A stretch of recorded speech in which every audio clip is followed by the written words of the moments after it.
The cycle of Advent has begun. The Demon King spoke. The whirling sable clouds that were gathering in the distance caught his devilish attention. The next words he spoke were eagerly anticipated by his servants, who held on to each one as if their lives depended on it. Genesis shall come, but only desolation awaits them, he said. He withdrew from his high balcony, returning to the grand throne. The devil will play his tricks on the fools, and the beast shall once again feast upon the weak that invade its lands. All will be destruction. All will be death. They will learn quickly that there is only hell. There shall be chaos, there shall be death, but there shall also be survivors, he proclaimed. The Demon King has sharp long nails, sharp horns, and a masculine built body. Settling onto his throne, he finally addressed his servants gathered before him. His eyes are red, and he ordered his servants to find the survivors and bring them to his demesne. For those who will obey his will shall be rewarded. A loud noise came from the footsteps of the demons as they were rushing to the portal to follow what the king ordered. Every one of them wanted to take the lead as they were greedy to get the reward. Up above, darkling clouds blotched out the crimson sky. The red glow of the heavens itself came down mostly unimpeded. There was a cute little creature splashing atop an inkai, black liquid. She flopped her way out of the sable water, hoping it wouldn't open up and swallow her being back into non-existence. Her body finally reached the pure, white surface of solid ground. She immediately walked on the land, wondering where she was and who she is. To her surprise, a window pops up, letting her show herself information. Her name is Salvos, a level 1 infant demon larva with a racial skill of universal language comprehension. She currently has 5 points each in vitality, strength, endurance, wisdom, and agility. At first, she was confused, but then she realized that it was her information and it helps her know what her name is. She tried to look around to observe, but she never saw anyone in the area. She continued her crawl across the chalky and rocky floor. The area has huge rocks that she passes through. While she was sliding from above the huge rock, she suddenly poked into a sharp thing. She then pulled herself as she felt the pain from it. Since she's a naive creature, she doesn't know what the thing that pokes into her. She looked into it and realized that it was a hard thing. It's white, it's spiky, and has a flat side. Later, she realized that it was just a rock. When she looks around, there are several rocks in the area, and she concludes that these things are not just rocks and that there has to be something different about them. The window then pops up once more to inform her that her identification level has leveled up to level 2, and it says that experience is awarded for the leveling of a general skill. She was so clueless at this point, but she realized that this skill can help her identify objects. She then immediately used the skill on the rocks, and at the end, the window said that the rock is only just a rock and no other special information on it. Because of it, she was so disappointed that her conclusion was wrong. She tried it many times, expecting that it would give her different information. But, still, the results were all the same. Despite what the system told her, she doesn't believe it. For her, the original rock has to be different. She wanted to check the spiky one, but it disappeared from her sight. While she was trying to find it, the system notified her that her identification skill had leveled up to level 3. She also leveled up to level 2. She gained 5 stat points and 1 skill point. She was so confused about how she leveled up, and she kept looking at the window while thinking about what the information in the window was all about. She doesn't know what she can do with all of these. Her eyes became big as she saw something interesting. She saw the others for the first time. There were many of them, all grouped together and wandering mindlessly through the empty landscape. Their vibrant colors stood out in sharp contrast to the blandness of the landscape, making them almost seem inviting.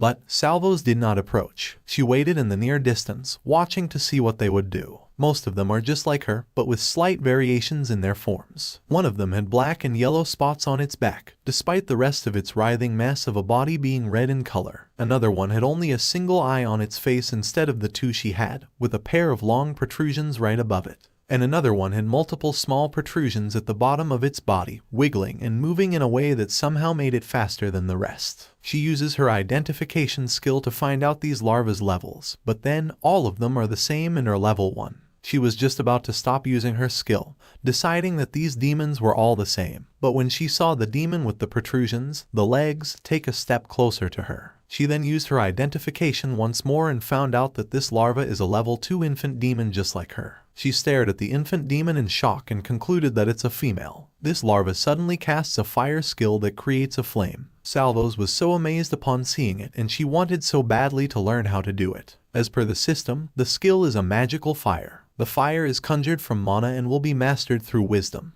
She checked her personal information and instantly get what the system meant to say. Since Salvos had available 5 stat points, she used 1 point to add it to her wisdom and make it 6 points. After adding a point, there is like a grid above her which made her wonder. She tried to think what it was and tried to close her eyes and open it again, but it suddenly disappeared. She was so devastated while thinking about where it went. She then concludes that it might be her mana. She expected to obtain a magical fire, but she didn't get any. She looked at the larva that has the skill and was thinking to follow her to be able to learn to activate that magical fire. She followed the larva and all of a sudden, all the larvae that led after her had stopped walking. They huddled around something that was lying motionless on the ground. Just at the foot of a small hill, she tried to see what it was, but they were blocking her vision. She had to go around them up to an elevated position to clearly see what they were investigating. She was so clueless and tried to figure out things. When she went to the front, she found out that there was a tall larva. She wondered if this larva is still an infant. And when she checked it on the system, it said that the larva is also an infant demon, but it is already a level 5 species. The level 2 female demon larva walked towards level 5 and approached it. She cast her ignite skill once again and Salvos focused on it for her to learn the skill. The flame was on the tentacle of the larva. It was like she was holding it. Salvos was so obsessed to learn it not until the level 5 larva attacked the level 2 and snapped the fire. Everyone was too stunned to speak upon seeing it. At that moment, everything froze. The only fire snuffed out. Salvos witnessed how the level 5 larva executed the small one. She was so confused if they should fight. Other larvae decided to fight, but when they charged, they ended up being beaten because the level 5 larva is so wild. The big one easily struck them and their blood splashed around. He was destroying the small ones, helplessly causing Salvos to be afraid to fight back as she believes that they don't have a chance to win against him. She calmed herself and concluded that they might have a chance if they will work together. She remembered the one-eye larva and searched for him. But then, the one-eye larva was trying to escape.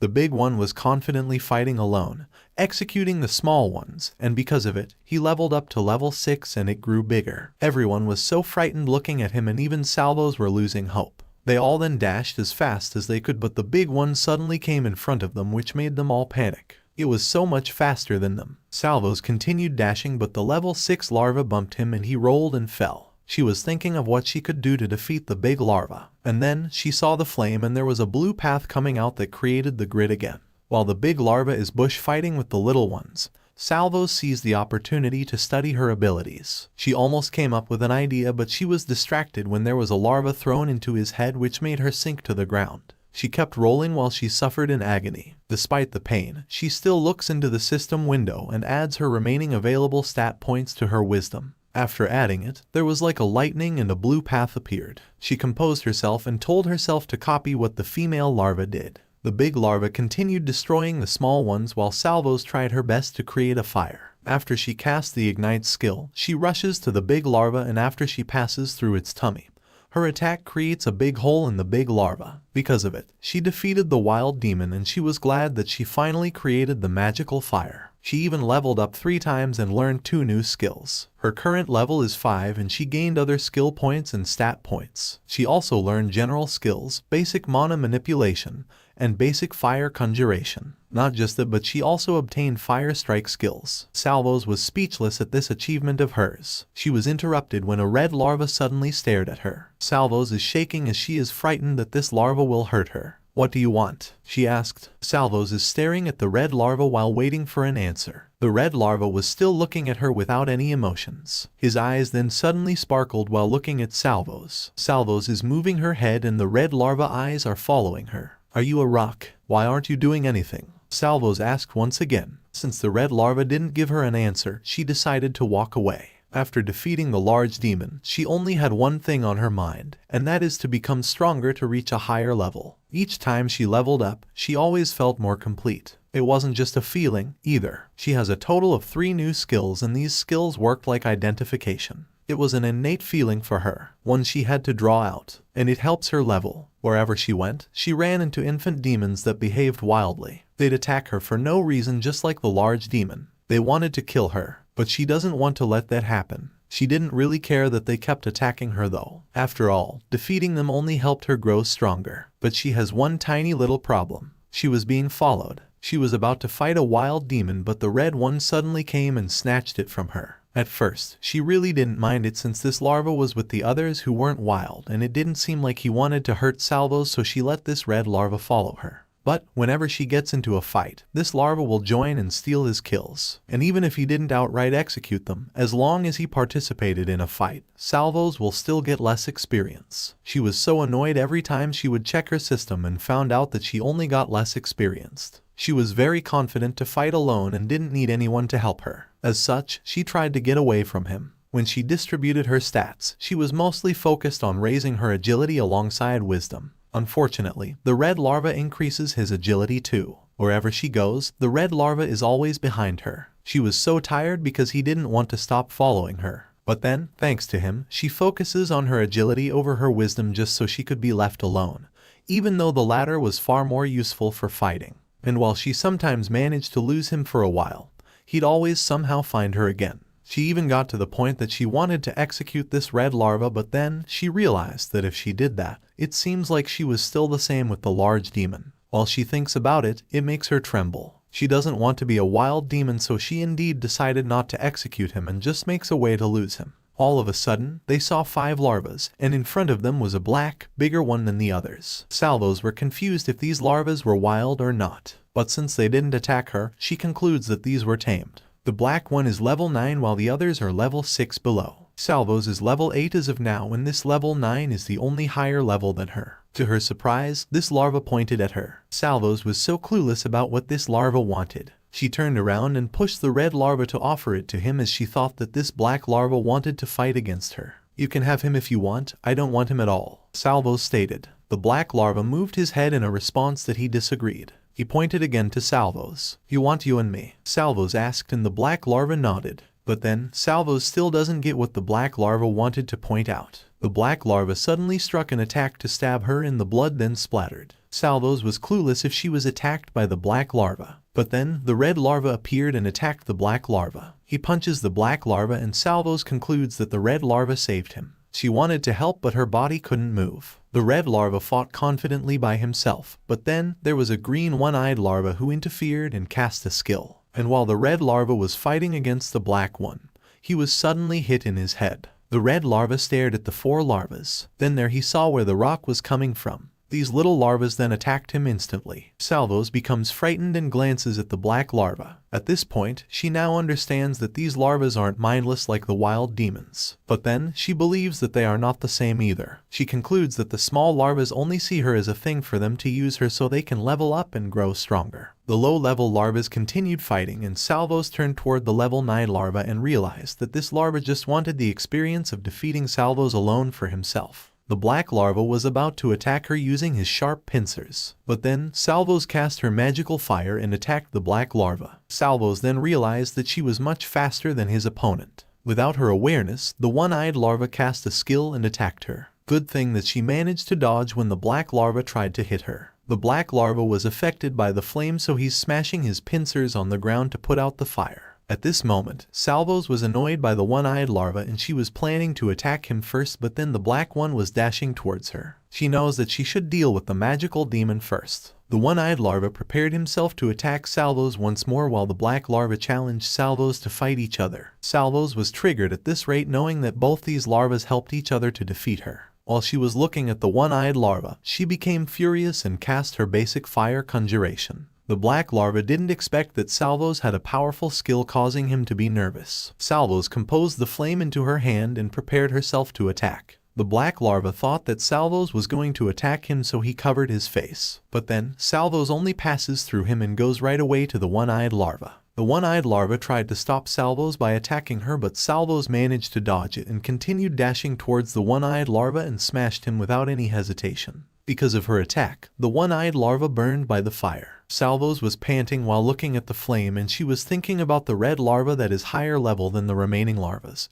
But now, he was outnumbered by them. That's why Salvos came up with the idea to even the numbers a bit. She was staring at them without knowing that the black larva was rushing toward her. But then the timing was perfect because Salvos jumped towards the low-level larvas and punched all of them, except for the red one who kept following her. She was fighting them without any fear, and these larvas became mad that she interfered. They then dashed to Salvos and slapped her on the face. The remaining 2 larvas were ready to attack her once more, but then the black one interfered and slid in the middle of them. He was facing Salvos without fear, and Salvos remembered that this larva wanted to execute her alone by himself. The black larva swings his tentacle to hit Salvos, but Salvos dashes everywhere to avoid being hit. Salvos is staring at him with anger, and without any hesitation, she punches the black larva exactly on his tummy. She also cast a magic fire. All this time that she was fighting, she already felt tired and hurt. She barely even has enough mana for another fire strike. She was panting as she was facing the black larva. All of a sudden, the black larva was being punched in the face. The one who did it is the red larva who keeps following Salvos. To their surprise, the red larva already defeated the low-level larvas and are now lying on the ground. He took out all of them one by one after the black larva tossed them aside because of his selfishness and refused their help. While the black larva is staring at the red larva, Salvos is casting a magical fire. At this point, it's now 2 against 1. Salvos and the red larva look at each other, and they both then punch the black larva together. Finally, they won the battle. They were panting while lying on the ground. A system window suddenly appeared to notify that Salvos' general skill rest has been learned. She got a new skill and she leveled up 2 and is currently level 9. When Salvos glanced at the system, she realized that she was almost at level 10. And even back then, she knew that something would happen to her when she reached that level. She just didn't know what it was yet. The wind was blowing while Salvos and the red larva were peacefully resting after battling. Salvos was thankful for her new general skill as she was able to quickly recover from the fight with the horned demons and his minions. She would rather not have gotten into that fight, but because of it, she leveled up. Her basic mana, manipulative, and identification are currently level 3. There are also a lot of changes in her stats, especially in her skills. Since she's already level 9 now, she already had limbs she didn't have when she was level 1. And she was larger too. She was probably just as big as the large demon that attacked her when she first met the others. She was certain she would only continue to evolve as she leveled up. She was certain that something was going to happen to her once she reached level 10. And the reason why she's still alive is because of the help of the red larva. While she stared at the red larva, he suddenly winked. If he hadn't intervened when that horned demon attacked her by surprise, Salvos concludes that she might be dead right now. She continued roaming and the red larva is still following her. She was grateful for the help of this red larva. She no longer cared that this larva kept following her. She didn't try to chase him away when they got into a fight. In fact, she fully embraced her help now. He was now her companion, and he'd follow her, fight with her, and level up with her. One time, while they were roaming, they heard an unfamiliar noise, so they decided to stop. Both of them were clueless at this point, and when they looked below the cliff, they saw real demons who were furious and too noisy. Behind them are the larvas who looked like they were oppressed. For the first time ever, Salvos heard a voice. "Keep on moving, or you will be killed," the demon said. Salvos and the red larva focused on observing them with the conclusion that all of these monsters were demons. The leader of these demons, who keeps ordering the larvas they capture, keeps on demanding with his loud voice. Salvos understand what the demon uttered because of her racial skill. Salvos was talking, but then the red larva pointed at something. He saw the one-eyed larva together with the captive larvas. All of them were being forced to follow. Upon seeing him, Salvos immediately recognized him. She remembered that this larva was there with others when the large demon larva was attacking. While looking at the demons, Salvos concludes that all of them were wild demons. They have red eyes, sharp fangs, sharp nails, and are greedy. There are also lesser demons who were attacking the wild demons. Salvos witnessed how big and strong these demons are. But they don't even have a chance. While demons were fighting against each other, the larvas were frightened watching the battle. The one-eyed larva slid loudly as he wanted to escape, but then there was a flame that was launched and he was hit on his stomach, which is the reason that he died and fell on the ground. "I have warned you. I warned you all, you will be executed," the demon said. He even told all larvas to learn this as a lesson and that they should not run and try to escape. They continue walking while Salvos and the red larva are sneaking from above and are thinking to stay away from the wild demons. They both were nervous upon witnessing the ability of the demons to execute larvas easily. All of a sudden, one demon glanced above, but good thing that Salvos and the red larva managed to hide themselves. They were shaking because of how frightened they were. The lesser demons were all dead together with 4 larvas. Salvos and the red larva breathed deeply after the wild demons already far away.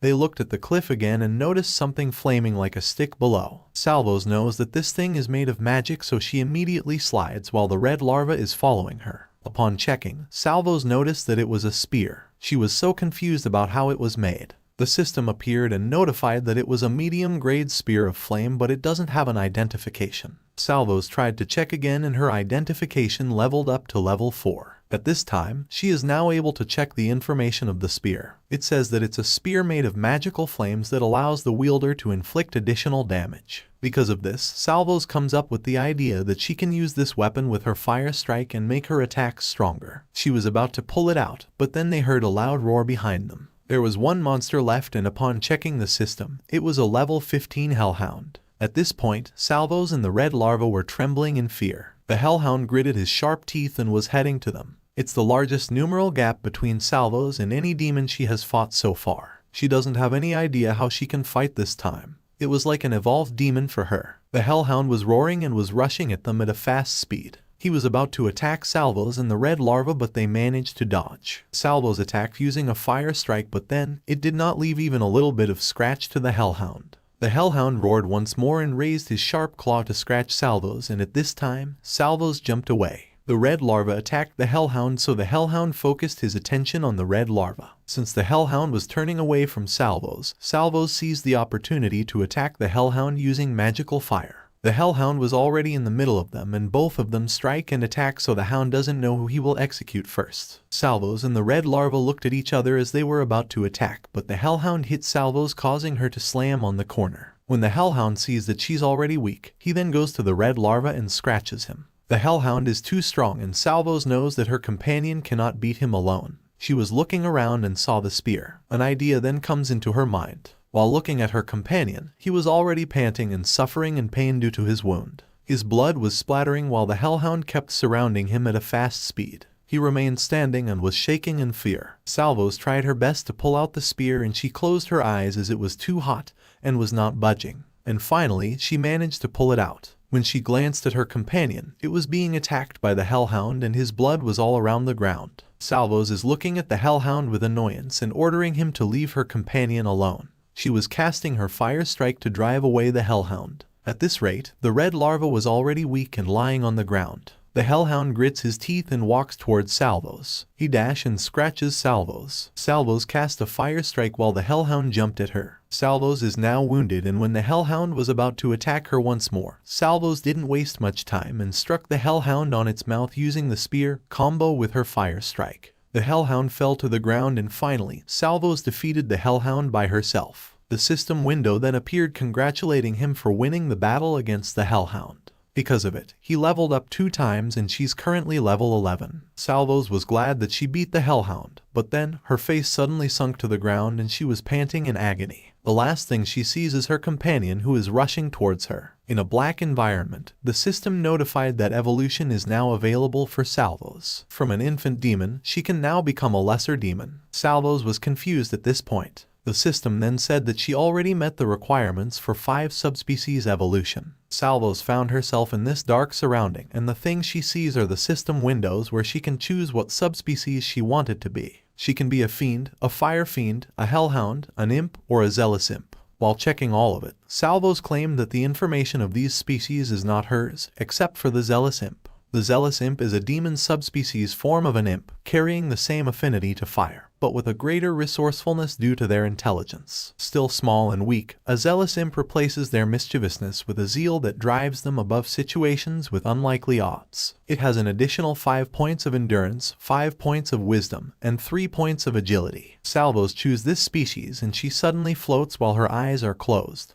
The system notified that her evolution was successfully completed. She came back to the white ground and saw her companion, who was looking at her in shock. She checks her hands and she now has the long nails of a female human. And while she was speaking, she realized that she heard her own lovely voice. Salvos has now evolved from a cute little larva to a female lovely elf with white long hair, yellow eyes, a sharp small horn, and a sexy thin body. The window then appeared to remind her again that she already evolved into a lesser demon. She gained 2 skill slots and 3 skill points. Her double step skill, fire blast, and general tool proficiency are also now available. She was touching her skin as she became ignorant of this new look. She tried to stand with her long legs and figure out things. She then realized that she's now evolved into a lesser demon. She stared at the red larva, and the red larva was shuddering in fear and was full of confusion. Salvos at first was also confused by this larva, but she instantly remembered that it was his companion. Since she senses that the red larva was scared of her, she introduces herself. "It's me, your companion," she said. But then, the red larva keeps crawling away at her. His sweat kept dropping and he was trembling in fear. Salvos sit in front of him to level their height. She extended her arms and told her name to the red larva. The red larva started to trust her and acknowledge her hand. Because of it, Salvos was thrilled that the red larva remembered her name. She smiled widely because of how happy she felt. The red larva's eyes became big as he saw another hellhound walking towards them. Salvos then looked around and she gritted her teeth out of annoyance. Upon checking the system, Salvos found out that this hellhound this time is only a level 13 demon. She then grabbed the spear and her passive general tool proficiency was instantly activated. She spun the spear and ordered the red larva to stay at the back as she was willing to deal with the hellhound alone by herself. The hellhound was furious and was ready to attack. To their surprise, several hellhounds started coming out and all of them were at different levels and sizes. There are a lot of them, but Salvos don't have a choice but to face them fearlessly. One wolf jumped at her and she then immediately activated her fire strike and attacked the hellhound with the spear. He first defeated the level 13 spike hellhound and was awarded additional experience points. 3 hellhounds then walked towards her and Salvos then swing the spear, hoping that it will make them all walk away. But then, the hellhounds become more furious and still continue to go near her. The red larva told her that he cannot escape since there are a lot of hellhounds and they are cornered by these monsters. Salvos pointed to the hellhound and cast her new skill Fire Blast. The skill is so powerful causing the wolf is burned to ashes. Salvos then grabbed the red larva and carried him tightly. In an instant, Salvos jumped above the hellhounds using her double step and run as fast as she can. The hellhounds then chased her and Salvos smiled while she was running fastly. "Hold on, don't let go," she said to the red larva as she doesn't want to leave this larva alone. She looked behind her and cast a fire strike at the hellhounds. In front of them is a cliff and Salvos concludes that they can lose these hellhounds if they will jump. But then, her plan was destructed since there is large feet that stomp to block them. It was a huge hell beast level 22, standing in front of them and growling loudly. By looking at it, Salvos was confused if this hell beast is together with the hellhounds. The hell beast growled once more and Salvos immediately attacked using her fire blast. But still, the hellhound remained unharmed and managed to come out from the flame. The hellhound smacks Salvos and Salvos tries to block him using the spear, but then, the hell beast is so strong, causing her to slam into the corner. She closed her eyes as she felt agony. Even though she felt severe pain, she still held the red larva tightly. When she opened one of her eyes, she witnessed that the hell beast was attacking all the hellhounds. While the hellhounds were distracted, she seized the opportunity to escape. She runs as fast as she can while the hell beast is fighting against the hellhounds. The hell beast is crushing the hellhounds using his large foot, while Salvos is running together with the red larva. Without her knowledge, the red larva leveled up from level 9 to level 10 demon larva. The red larva flinches upon seeing it. He then closes his eyes and he loses consciousness. When they are away, Salvos and him are lying on the ground and Salvos was panting as she felt tired of running. She can now breathe deeply as they are now finally away from their enemies. She checks her system and she becomes a level 10 zealous imp. She gained 5 stat points and 3 skill points. There are also several notifications that she executed several hellhounds. While checking it, Salvos was confused as she didn't execute any, even one. She stood on the ground and concluded that it may be because she evolved from an infant demon to a lesser demon. She smiled while she turned her back with her eyes closed. When she opened it, her eyes sparkled at what she saw. There was a man behind her with long hair, red skin, and elf ears. "Hello," he greeted. He was taller than Salvos, so Salvos needed to look up above to see his face. Salvos was so clueless as to who this man is and the system window appeared to inform her that the man in front of him is a level 10 fiend. There's a big difference between their height and because of the gap, Salvos is like the little sister of this man. At this point, Salvos started to have an idea that this man is the evolution of the red larva, especially after she looked at the ground. She only saw a black ink, and the red larva disappeared. She stared again at the man and observed his body. All of a sudden, Salvos readied her fist to attack. She stared once more while she gritted her teeth. The man suddenly laughed so loud which made Salvos confused. "Why are you laughing?" Salvos asked while pointing her index finger at the man. She was annoyed at how the man laughed, so she ordered the man to stop laughing. Alright, but your reaction to my evolution is pretty funny. The man answered. Salvos then told him that they both have different reactions when the time that Salvos evolved. The man pointed at Salvos' chest and Salvos told him again her name. Yes, you're Salvos. But me, I am Heek, he answered. From an infant demon, Heek evolved to a lesser demon after he leveled up to 10 just like Salvos. Salvos becomes thrilled upon hearing his name. She then confirmed if she heard it right and Heek then told her yes. Salvos becomes irritated upon realizing that all this time, her companion, which is a red larva, has its own name. She scratches her hair out of annoyance and Heek laughs once more. Yes, Salvos, I have a name just like you, he answered. Salvos becomes thrilled again and she told Heek that she always thought of Heek as her companion without even thinking that he has a name. Heek was thinking of the word companion as he sees Salvos as his leader. Salvos was clueless about why Heek sees her as a leader, so Heek reminded her that he followed Salvos, did what she told him to do, and most importantly, they protected each other at any cost. And now, they leveled up because of each other's help. Because of what he said, Salvos now realized the reason why the red larva keeps following her. She thought from the very beginning that Heek only wanted to steal her levels so she could be killed by Heek. I will never do such a thing. You're my leader after all, Heek answered. Salvos then asked his reason why he keeps following her in the first place. According to Heek, he's grateful to Salvos for saving his life, which is why he followed Salvos to help her in return. Is that why you followed the others as well? Because she saved you? Salvos suddenly asked. She remembered the level 2 larva at the time that she was still clueless about this world they were standing on. Heek was confused if whose others that Salvos was trying to say. He then remembered it instantly. According to him, he followed those larvas because he was born with them. The same as Salvos, Heek found himself in an inkai black liquid. He was born with most of the others. He cannot tell why more have joined their group, but they were already a group from the start, and that only Salvos have joined them by herself. Salvos felt down and was confused why she was born alone. Heek becomes sad upon realizing that the others have gone and only he and Salvos are left. Salvos tapped his hard abs to ask if he was fine, and Heek honestly answered that he really felt sad. He felt sad about the fact that he was grouped with others. They are his companions like Salvos, but then, they died and some were captive by the wild demons. Truth be told, at that moment, Salvos still didn't understand Heek. She still wasn't sure of the real reason why he was sad, but she just knew that seeing him this way made her sad. And she didn't like it. She grabbed Heek's hand to comfort him. The others may be gone, but I'm still here. You're the one who said that I'm your leader, Salvos uttered, causing Heek to realize things. As long as you follow me, you won't be alone, Salvos added while wearing a wide smile on her face. Heek slightly smiled and nodded in his response to Salvos. They started walking together and Salvos told Heek not to be sad anymore because wherever they go, they will be together, fighting together, leveling up together. Behind them is a giant spider and Heek agreed with what Salvos said.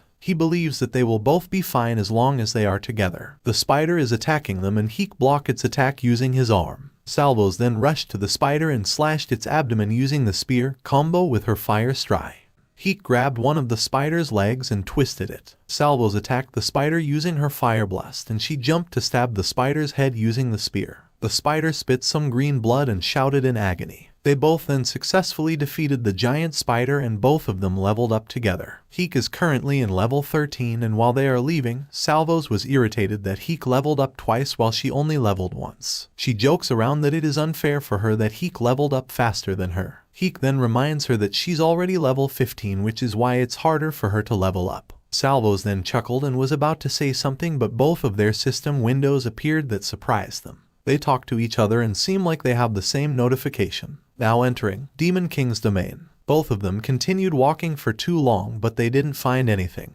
Heek tried to suggest leaving the place, but Salvos said that they barely even explored this place. Come on, aren't you curious about what makes this place different? It's a new area. It has even got its own name, Salvos stated. That is true, but don't you want to level up to grow stronger? Heek answered while shaking his head. According to him, they've barely encountered any of those wild demons since they came here, and they cannot level up as long as they are not fighting. Salvos had an idea, but Heek was hesitant. He's willing to do whatever Salvos wanted since she's the leader among them. But he just doesn't have a good feeling about this so-called Demon King's domain. Salvos shrugged, but then she accepts what Heek is trying to say. She turned around to go back to their way. Heek asked her if she was okay with his idea as he doesn't want to force Salvos, and now Salvos completely agreed with him. She explained to Heek that she only wanted to see what made this place different.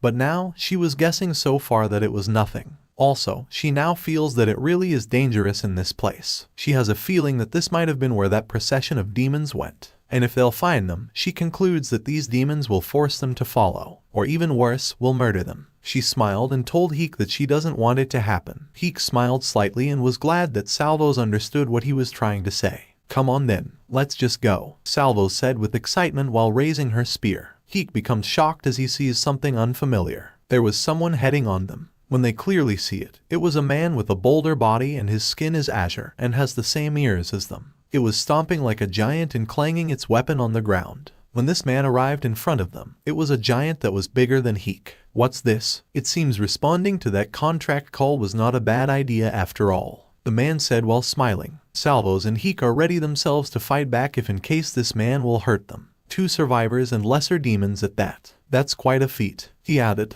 At this point, Heek cannot see this man's level, so he asked Salvos. Salvos can clearly see the man's level, and according to her, this man is a level 42 D-Jin. She believes that they cannot fight D-Jin at their level. The D-Jin grins his teeth and boasted that he was a greater demon, an evolution above Salvos, which she cannot fathom the power he holds over Salvos. "What do you want? We are not demons," Salvos said while she grips into her spear. She explained to the D-Jin that they didn't wish to fight him and that he had no reason to fight them. She politely asked the D-Jin to leave them alone, and she promised that they would not bother the Jin. The D-Jin said that those wild demons Salvos speaks of are not different from him and Salvos. For him, they may be mindless creatures driven only by their instinct to kill and level. But are we not all selfish creatures beholden only to our gain? The D-Jin asked. Salvos was annoyed, and according to her, even if the D-Jin will defeat them, the experience he will get will be meager. "You have nothing to gain from fighting us," Salvos shouted. The D-Jin slammed his weapon on the ground and told Salvos that she was wrong. He knows that Salvos have reached her identification skill to a quite high level. An unexpected ability to level, but one that only makes her reliable. Salvos was shocked that the D-Jin knew about her. Also, judging by Heek's size, the D-Jin believes that Heek is not just an ordinary fiend. He concludes that Heek underwent an uncommon evolution,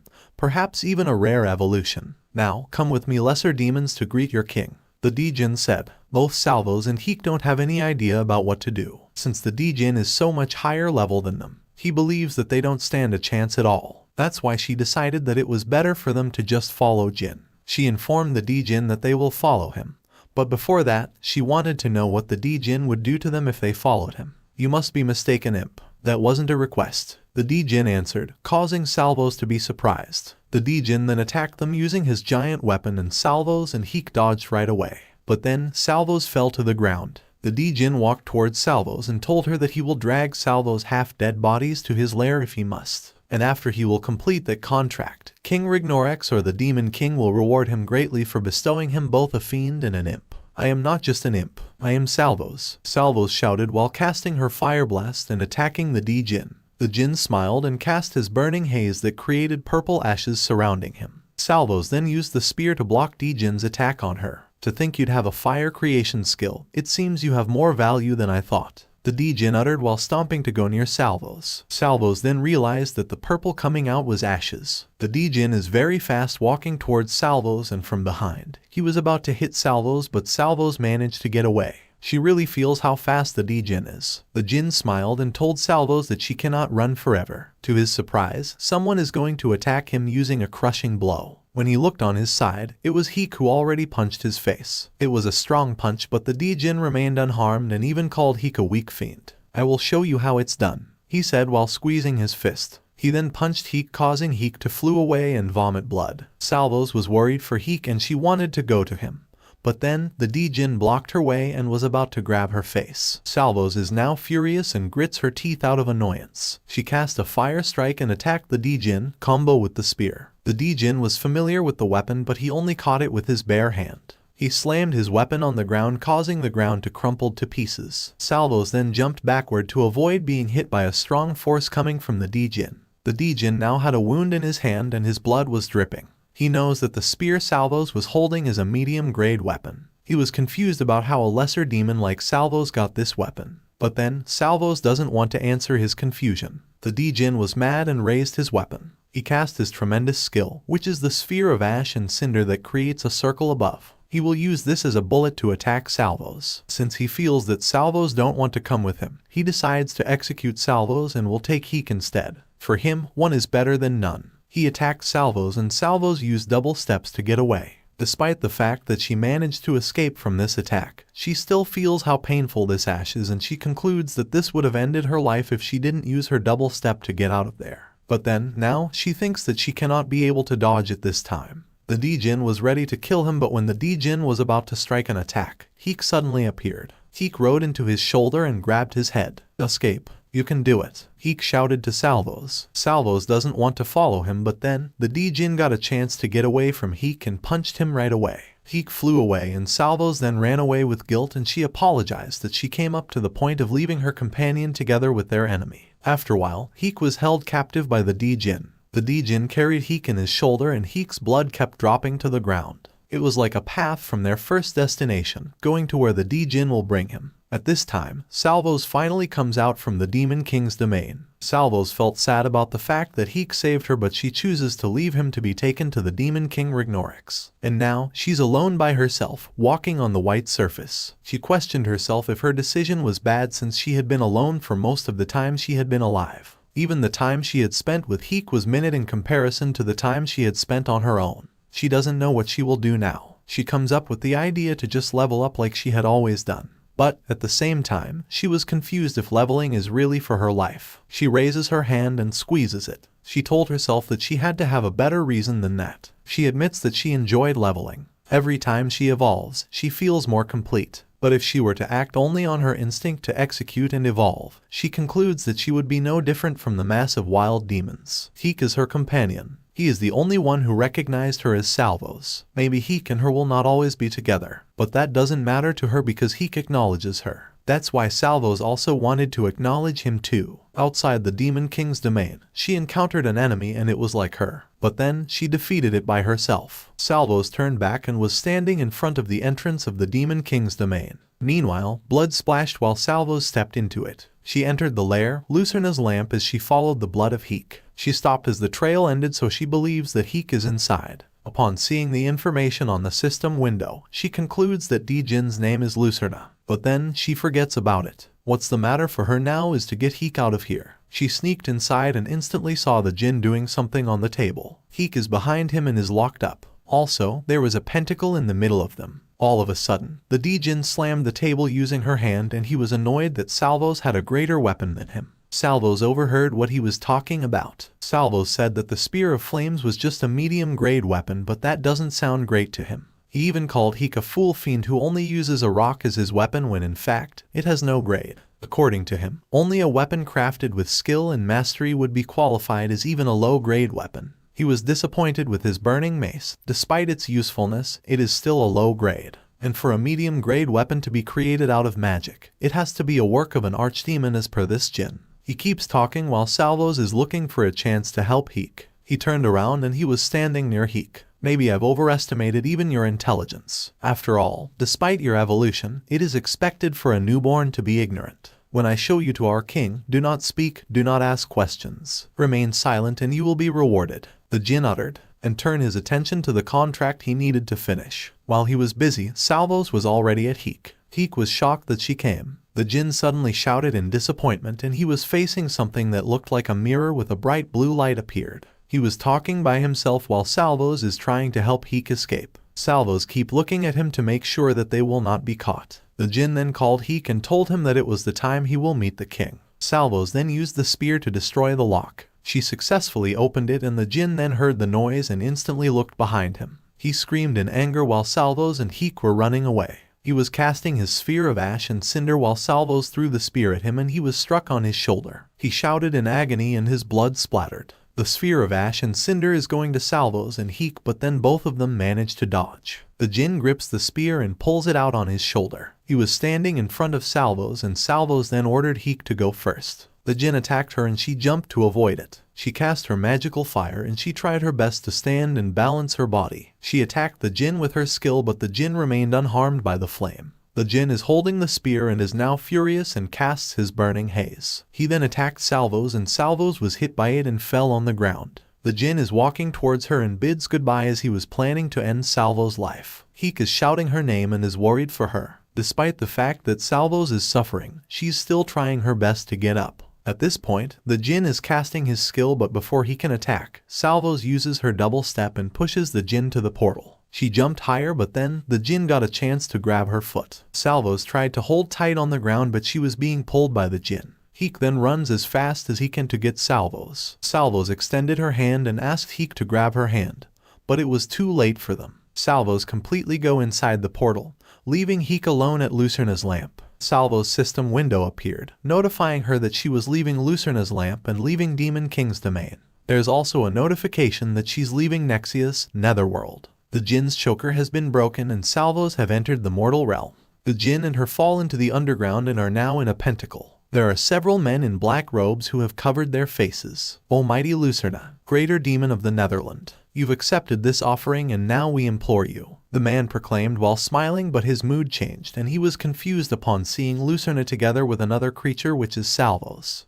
The djinn Lucerna seems to already understand and know where they are, while Salvos look around with confusion. When she activates her identification, she figures out that the man without a mask is a level 45 cultist. The man laughed and was proud that a virgin sacrifice they had done had worked to call out demons, and he even proclaimed that because of their offering, they have bestowed with two of the demons, which are the djinn Lucerna and Salvos. At this point, Salvos started to falter upon seeing that this man is a higher level than her, and it's not just him. There are so many humans surrounding them, a cultist with different levels. But these men wearing masks were lower level than the level 45 cultists. Great Lucerna, and your minion imp, I have given you the sacrifice and accepted the terms of our contract.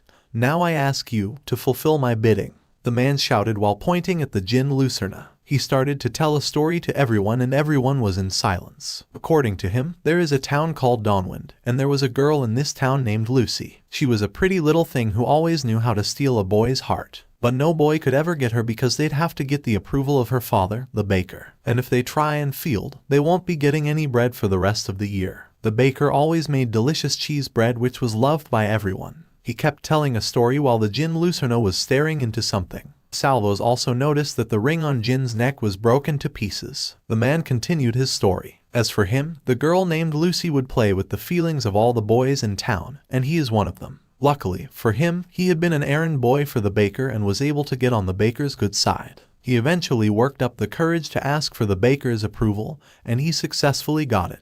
He clenched as he remembered that he was elated. He was going to ask Lucy out the very next day.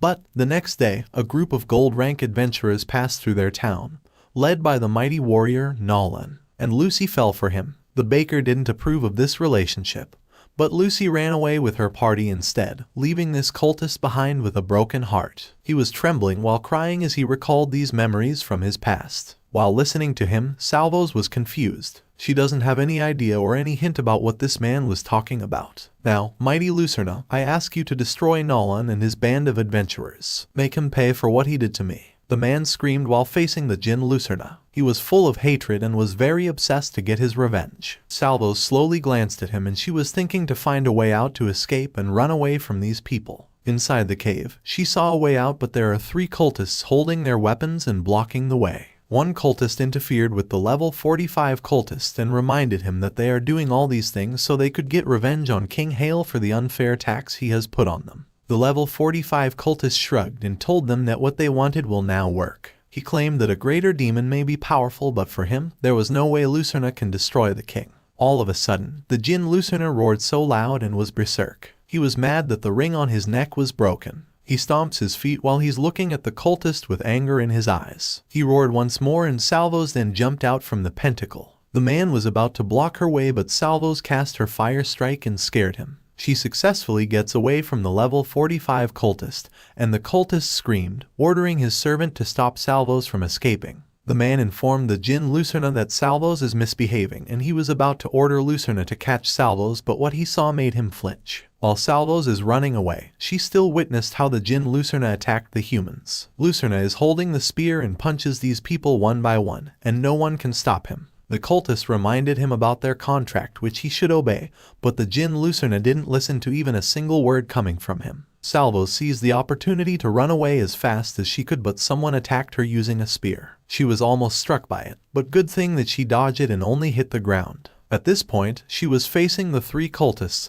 that are blocking the exit, and they are at levels 19, 20, and 23. Levels 20 and 23 rushed at her with some magic and with a spear. Salvos cast her fire strike and she grits her teeth out of annoyance. When the men were about to attack her, she jumped and kicked the level 23 cultist and attacked the level 20 using her fire strike. 2 of these cultists lie down on the ground and only 1 remaining cultist is left, which is level 19. When the cultist was about to hit her with a spear, she then cast her fire strike and attacked the man, causing the spear to shatter. Salvos didn't notice that there were 2 cultists already behind and slashed her in the back. Salvos screamed in agony, but despite the pain, she didn't surrender and cast her fire blast. The 2 cultists were being hit by the flame and Salvos then run away while holding her arm. She's just a little bit further from the exit and she then jumped using her double step. Outside the cave is a forest and Salvos then dashed without looking back at the cultist. When she finally came out, the cultists shouted at her, ordering her to come back. Since they didn't have the chance to catch her, they decided to go back inside the cave. Salvos kept running away and hoping that no one was following her from behind.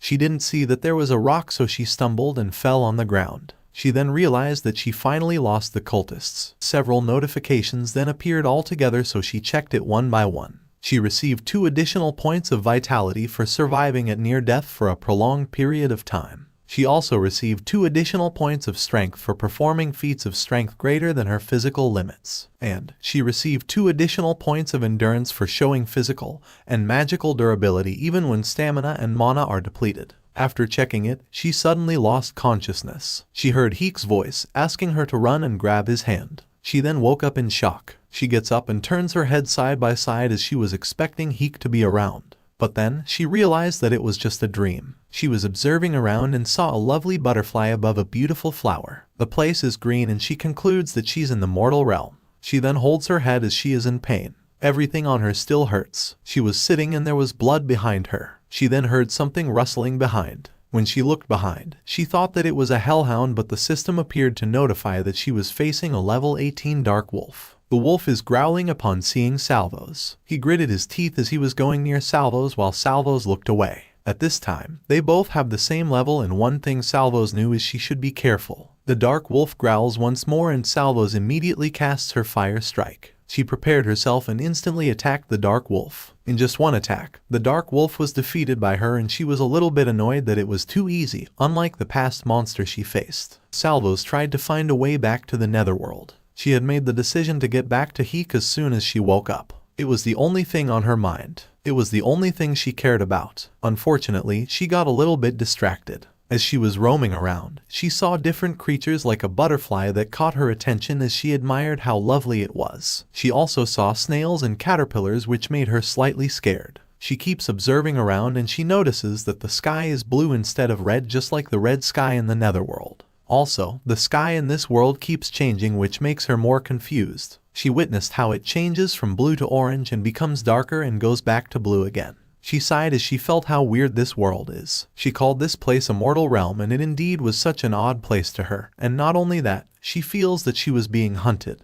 She suddenly heard rustling and then she found out that several wolves were greedy to attack her. But then, she always faced these wolves without any fear. With the use of her magical fire, she rushes back to the wolves, and these wolves were nothing like hellhounds. She always defeated them with the use of her flame. They were much weaker despite being higher level than her. But also, they weren't just chasing after her as wild demons did. They were actively seeking her out, tracking her down. And she couldn't lose them. After how many wolves she defeated, she leveled up from level 18 to level 19, and her basic mana manipulation is currently level 14. She has killed over a dozen of them, and she was irritated that she only leveled up once. She also feels weak and she believes that she needs rest.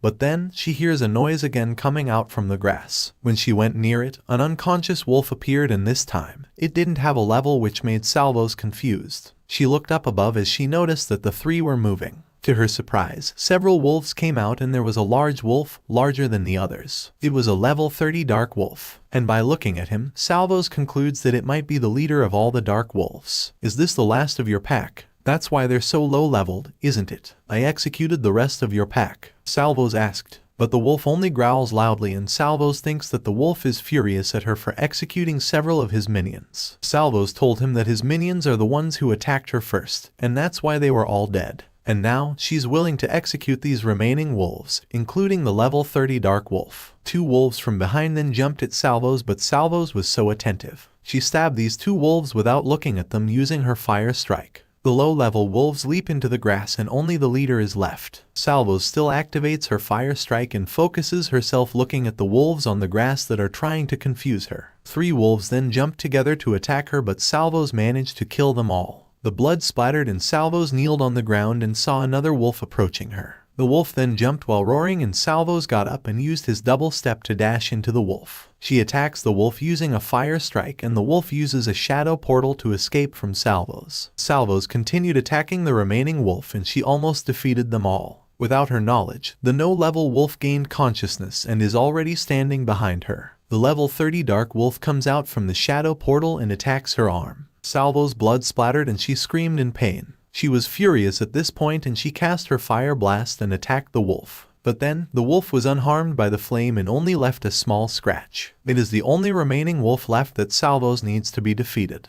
They're both at their wits' end and Salvos doesn't know if she can win this fight. But to her surprise, the no-level wolf crunched the level 30 Dark Wolf on its neck. By looking at it, Salvos realized that it was the wolf with no level and was helping her. The level 30 Dark Wolf is wounded and is not capable of fighting, so he runs away to escape. Salvos was clueless why this wolf was helping her. It approached her and bowed. "You're grateful?" she asked. She concludes that those dark wolves were threatening this wolf. This wolf nodded to respond to Salvos. "Well, it's no problem. They were attacking me too, so I beat them all," Salvos asked with a wide smile on her face. She also asked the wolf about where she can find the way back to the Netherworld. But then, the dog only whined, so Salvos asked once more if she could find someone who might know where to find the Netherworld. The wolf is pointing in a direction and Salvos glance at it. "Can I find someone who can help me there?" she asked. And since she has nowhere to go, she decides to trust the wolf. Upon defeating several wolves, Salvos is now level 20 Zealous Imp.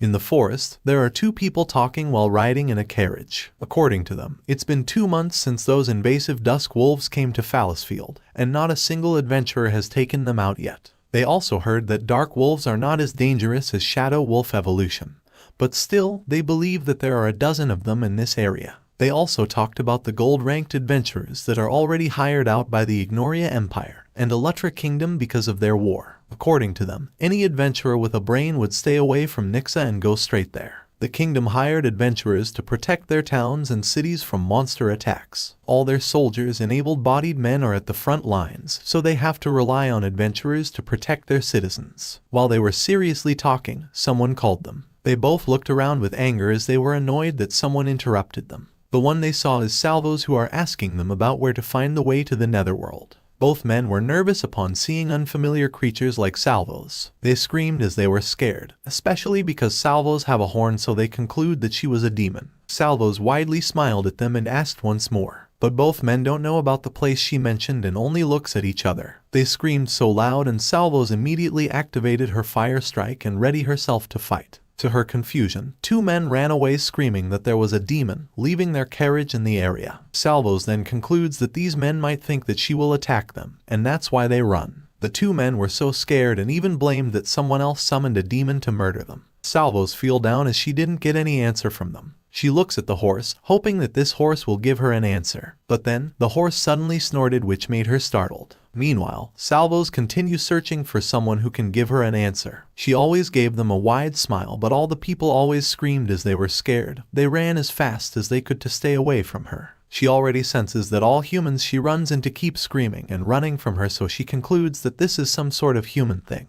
She even asked herself if humans are always like this when they see a demon. She also remembered cultists who didn't run from her. Instead, they chase her. She believes that the cultists knew she wasn't a wild demon and the normal people here might not know that she's not wild. That's why they are scared. While she was thinking, she saw something interesting. There's a village in front of her. In this village, the man who saw her reported to the warrior that he saw a demon roaming around the forest. According to the warrior, their reports indicate a large demon was the one responsible for destroying Fairdale. The man then told him that what he saw was an imp who was swinging 2 bloody daggers wildly as it chased after him. When he turned outside the village, he was scared as he saw Salvos. He was pointing at Salvos and people were intrigued, so they also looked at it themselves. Salvos was waving her hand and smiled widely while she held the flaming dagger in both of her hands. Demon. A demon is attacking Silvergrove. Sound the alarm. Call the guild to send adventurers. The warrior shouted. Hi. Stop shouting. And Salvos, an imp, trying to find my way back to the Netherworld. Salvos said. The archers are ready to attack her. She still continued to explain and told them that she was not a wild demon, so they should not be worried. She also promised to them that she will never hurt anyone. A sharp spear was pointed at Salvos, so she shut her mouth. The warrior ordered her to stay away. Upon checking, this warrior is currently at level 28. Salvos raised both of her hands. I will never attack you unless you attack me, Salvos said. She was about to ask for some help from them to guide her to the Netherworld, but the guard was furious that she didn't stop talking. He attacked Salvos using a piercing blow, but Salvos managed to block the spear. Since the warrior started the fight, Salvos was forced to fight back. She attacked the warrior using her fire strike and she sensed something was coming at her. She then leaps to avoid the arrow. The archers were also attacking her and Salvos didn't have a choice but to fight back and save herself. She threw her one flaming dagger to the archer and the archer got stabbed on his shoulder. She was now furious as to why these humans didn't want to believe her. Several warriors holding their shields and swords surrounded her. Someone caught her attention. There was a level 18 mage behind the warrior and casting a skill that looks dangerous. When a warrior was about to attack her, she jumped using her double step and hit the warrior with her fire strike. She also hit the other warriors that surrounded her. The mage attacked Salvos and Salvos dashed and was trying her best to avoid being hit by this magic. She straightly goes to the mage and strikes him using her flaming dagger. She proudly stands while twirling her dagger and tells these humans that they are all weak. Someone called her out. When she looked around, another bunch of warriors came together with low-level adventurers. It's time to protect Silvergrove. The one who kills the demon gets 50 gold coins. The level 14 warrior declared. Salvos saw that the number of humans has increased and she doesn't have any idea about where these people came from.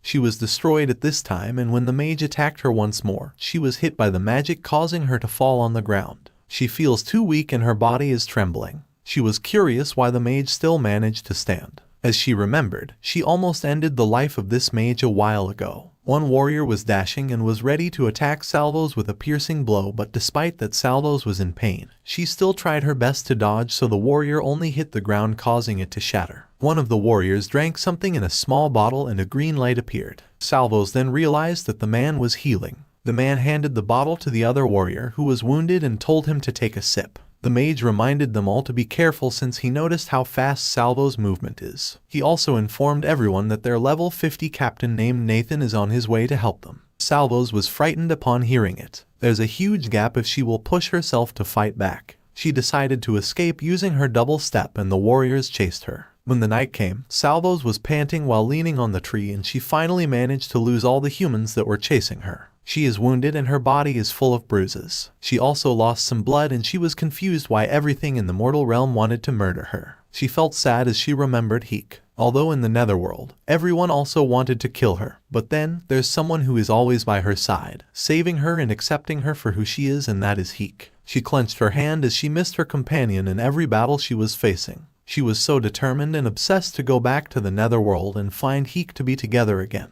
And if no one wants to help her but attack her instead, then she decides to focus on becoming stronger and make these humans tell her how to get back to the Netherworld. Salvos continue walking around, trying to find something useful. When she sees a level 24 wild green stag, she grabs a chance to fight against it to become stronger. She wanted to get stronger, not for herself, but also for her only companion, Heek. Because of her determination to become stronger, Salvos easily defeated the green stag by herself. At this point, she realized that the mortal realm was filled with their own wild demons, with monsters. They attacked her upon seeing her, just like the dark wolves. They were wild, they were mindless. They didn't think of her as another. They just saw her as a rock on the ground to trample over. Salvos leveled up to level 21 after defeating a large beetle. She faces different monsters and she fights them fearlessly. In just a short period of time, she leveled up again to level 23 after winning against the golems. She was annoyed with the rocks, and because of her annoyance, she kicked a small rock and the rock kept jumping and jumping until someone was hit by it. He came to this cave as he heard a loud noise coming from here. Salvos becomes speechless upon seeing him. This man is wearing a black cloak. Upon checking using Salvos' identification, Salvos cannot see any of his information, even his level. Salvos then feels something dangerous as she knows that if she cannot see his opponent's level, it means that he's too high-leveled for her identification to perceive. She's also confused why she cannot see this man's subspecies. The man clenched his sword and he realized that he was facing an imp. He then concludes that Salvos is the one who attacked the Silver Grove and the one who destroyed Fairdale. He dashed towards Salvos and Salvos rattled while she was trying to explain that she didn't attack anyone, nor destroy anything. These golems attacked me first, just like the green stag, dark wolves, and all those other monsters, she said. The man was shocked upon hearing that Salvos can talk like humans. Salvos then told him that she's been trying to talk to humans the entire time, but all of them keep running away from her. She also informed this man that she only wanted to know how to get back to the Netherworld, but no one wanted to answer her. Despite Salvos telling the truth, the man is hesitant to believe her. The man attacked her with the sword and she then dodged while casting her fire strike. She stabbed the man from behind, but the man instantly activated his shield, causing the flaming dagger of Salvos to be thrown up. Salvos then immediately kicked the shield and combo it with her fire strike. She successfully destroyed the shield and the man fell to the ground while he unexpectedly let go of his sword. He stood while holding his head because of the pain he felt, and Salvos on the other hand grabbed the man's sword and attacked him with it, combo with her fire strike to only make him feel scared. She pointed the sword to the man and told him that he will not be killed if he will tell where to find the Netherworld. Kill me, like you killed all the innocent people and children in Fairdale, the man said with anger. Salvos don't know about his accusation. All she knows is she never murdered humans in the world. She only executed monsters who were attacking her. When she paused in confusion, the man got a chance to punch her, causing her to flaw away and let go of the sword. The man claimed that he was not a violent person and didn't even know why he was doing this. But she just can't let a monster like Salvos walk freely. He accuses Salvos of murdering too many people with her hand. I will stop you, the man shouted. He then grabs the sword and rushes at Salvos with killing intent. Salvos then cast her fire strike and was also rushing to the man using her double step. She attacked the man with the flame in her hand, but this attack cannot make anyone die. The man held onto his chest and Salvos suddenly grabbed his shirt. Since he can now see that he doesn't have a chance of winning against Salvos, he then begged for mercy without any hesitation. I did not murder anyone. I don't know what a Silverdale is, and I just want to go back to the Netherlands, Salvos said. The man slightly smiled and corrected her that it was not a Silverdale, but a Fairdale. Salvos sighed and was annoyed at him. She suddenly kicked the man on the neck, causing him to lose consciousness. The system then appeared and Salvos' basic mana manipulation has leveled up and is currently level 5. She also learned another skill, which is a flame coat. At this time, her vitality points are 21, 16 points in strength, 32 points in her endurance, 39 in wisdom, and 51 points in her agility. She currently has 3 skill points, and she has a total of 7 skills. One of these is her passive skill. Her double step, fire strike, and fire blast are all max levels while the others are still low levels. Meanwhile, Salvos is standing while she's holding the sword and a ring. The man woke up and realized that he was still alive. He then noticed that Salvos was holding his ring. Salvos have an idea that this ring is a ring of lesser protection, medium grade. It will protect the user from a certain amount of damage and it recharges over time. She senses that this ring is very important to the man. The man then confirmed it and he wanted to get back the ring. But then, Salvos doesn't want to give it back to him. The man resisted, so Salvos pointed the sword at him. He cannot do anything but grit his teeth out of annoyance. Salvos explained to him that she won against him. She defeated him after he attacked her. Salvos had the chance to execute him and will get an abundant amount of experience, but she chose not to let it happen. So if you want to walk out of here alive, you will tell me where the Netherworld is, Salvos added. But then, the man said that he really don't know. Salvos were mad upon hearing it as she thought that the man lied to her. That's where demons are from, right? I've never been there. Please, you have to believe me. Just don't kill me, the man answered. Salvos shrugged and smiled widely. She instantly believes what the man said and accepts that this man cannot help her. The man was shocked that Salvos chose to believe him in an instant. Salvos tossed the sword and told him that he can freely leave as long as he will not attack her. But if he will try to attack Salvos again, Salvos will not be hesitant to execute him. The man then nodded and agreed to what Salvos said. Salvos bid goodbye to him and he suddenly stopped Salvos from leaving.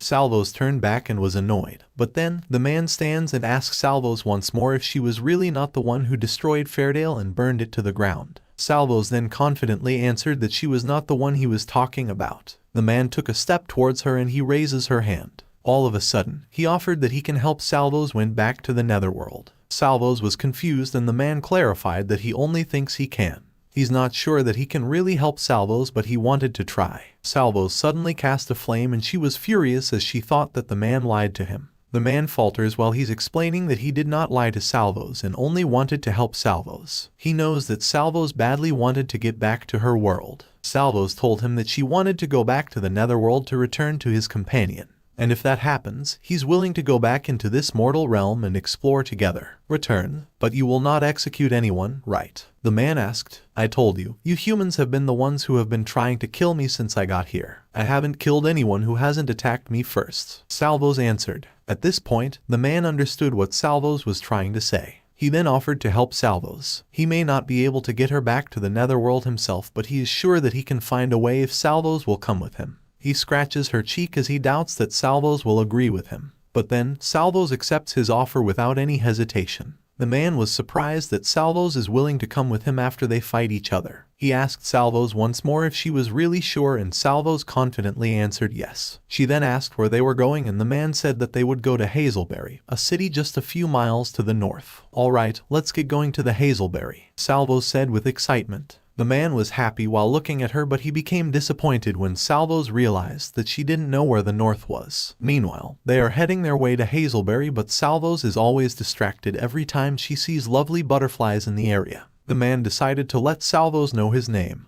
and his name is Daniel. And what's your name? You have a name, right? Daniel asked. Salvos then stood and was glad to introduce herself to Daniel. Daniel suddenly pulled out his clock, which made Salvos confused. Daniel handed it to Salvos and according to him, it's going to be bright and he doesn't want anyone to see Salvos and will be scared. The system notified that this cloak is known as a cloak of shadows. It's a medium-grade armor that obscures the user's face, and it also has a resistance to cutting. Salvos was clueless why Daniel doesn't want anyone to see her, and Daniel then honestly told her that if someone will see her, they will surely hunt her to kill her. He also handed a necklace of lesser obfuscation which can help Salvos pretend to be a warrior or a mage with this artifact. Salvos smiled while she was wearing the necklace. She also wears the cloak and now Daniel can see her as a level 23 rogue instead of an imp. Salvos now realized that she cannot be able to see Daniel's subspecies and level because he was hiding it. Daniel covers Salvos' head so that her horns and ears cannot be seen. Together with the artifacts, he's very sure that it will help Salvos not to be attacked by humans. Come on, we're reaching Hazelberry soon,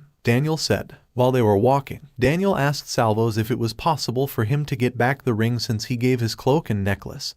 But then, Salvos casually answered no. Salvos asked about his subspecies, but according to Daniel, he doesn't have a subspecies since he's not a monster. What he has is a class. Salvos wanted to know what class was, but Daniel couldn't explain it to her at this time. All of a sudden, Salvos asked him if demons are bad, and when Daniel was about to give his own opinion, but the people who overheard them stared at him and were waiting for his answer. That's why he told Salvos that demons are very bad. If I get my hands on that demon that destroyed Fairdale, I will make it pay. He shouted and was laughing hard, which made the people think that he was losing his mind. Salvos was about to tell him that she was not a bad demon, but Daniel stopped her and told her that they will talk more about it in private next time. When they arrived at the Hazelberry, there were 2 guards outside the gate and asked them if they were both part of the Iron Champions Company. Daniel then answered that they're independent, and because of it, the guard raised his hand and asked for a payment of 5 silver each. As to him, no company pass means they still have to pay the fee. Daniel then got the payment in his pocket and immediately handed it to the guard.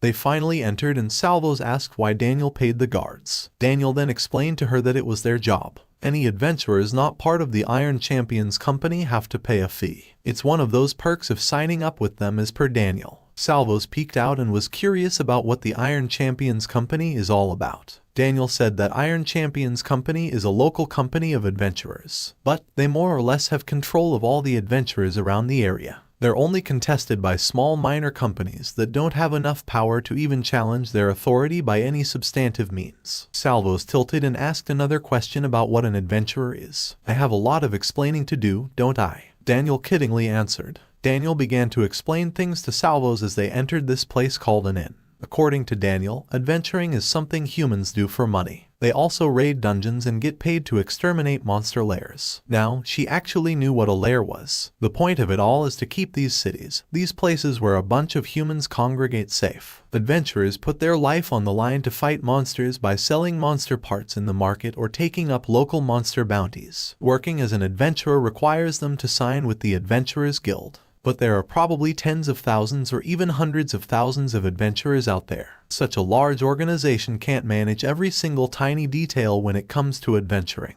So that's where adventuring companies come in, all with their own individual perks and benefits. An adventuring company is something anyone can start if they have enough funds. It's a place where adventurers gather. It's a place where they pay a membership fee and a certain amount of coins, whether it was copper, silver, gold, or platinum every month or year to join a group of other adventurers. They'll have access to things like exclusive contracts, exclusive markets, and exclusive locations. They make deals with the local government and form partnerships with local businesses, making big companies dominate the adventuring sphere, where they're located. And while they are commonalities amongst all companies, anyone can run their own company however they want as long as they cooperate with the Adventurers Guild. It's not like they even have to be a part of a company to work with them. In fact, a significant portion of adventurers are probably independent like Daniel. Most companies try to appeal to independents by offering them enticing jobs and prices which would draw them into joining the company. Daniel had actually accepted a request from the Iron Champions company to cull the population of stampede elks which Salvos already had killed before Daniel got there. Alright, that should be everything.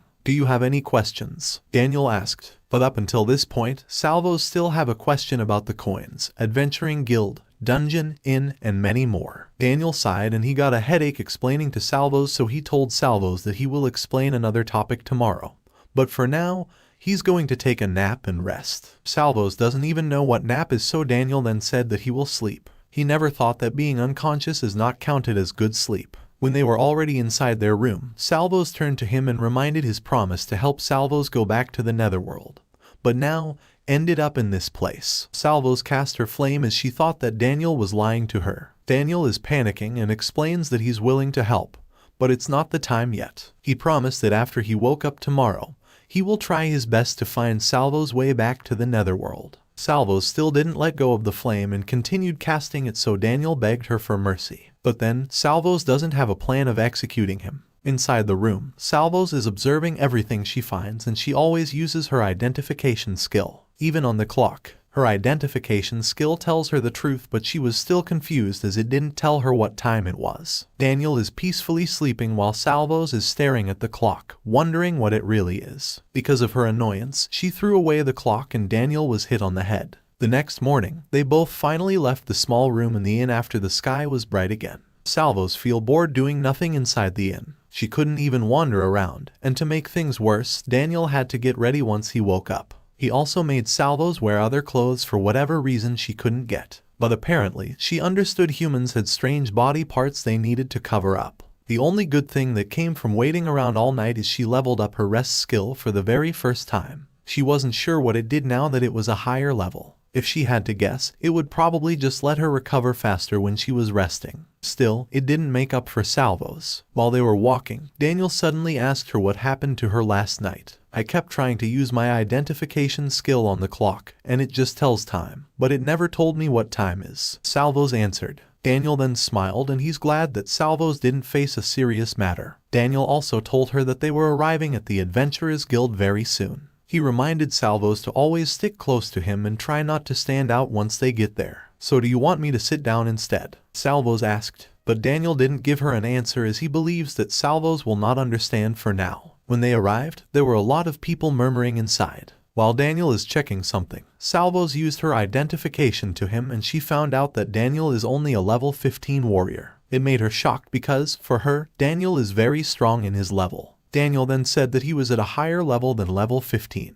but he has the necklace of greater obfuscation. It works just like the necklace of lesser obfuscation he gave to Salvos, except instead he can disguise both his class and level, while Salvos can only hide either her class or her level at a time. Salvos was confused why Daniel wanted to hide his level, but Daniel didn't give her an answer and only told her that it was complicated. Because of it, Salvos was annoyed as she doesn't understand Daniel. When they continue inside, Salvos activates her identification and there are a lot of adventurers inside with different levels. Daniel went to the attendant and was about to approach them, but Salvos suddenly tapped him to ask when she would be able to get back to Netherworld. Daniel touched her mouth and warned her not to say it again out loud as it will be dangerous for her if someone heard her. It's fine, just be quieter next time. Just stick close to me and don't tell anyone anything important. I'm going to be asking around for information to try and figure out how to get you back, Daniel said while holding Salvo's hand. He then goes to the attendant and asks for some sort of information. He knows that it was an odd request, so he told the lady in a low voice which only both of them can hear. The lady was about to process his request, but someone suddenly shouted in a loud voice upon seeing Daniel. It's Daniel, back from trying to hunt those stampede elks, and judging by his empty hands, it doesn't look like it went so well, huh? The man uttered while he stepped closer to Daniel. Daniel knows this man under the name Blake. While Blake goes near Daniel, Salvos blocked his way. Daniel asked what he wanted and Blake answered that he only wanted to see his favorite newbie who stalked in level 15.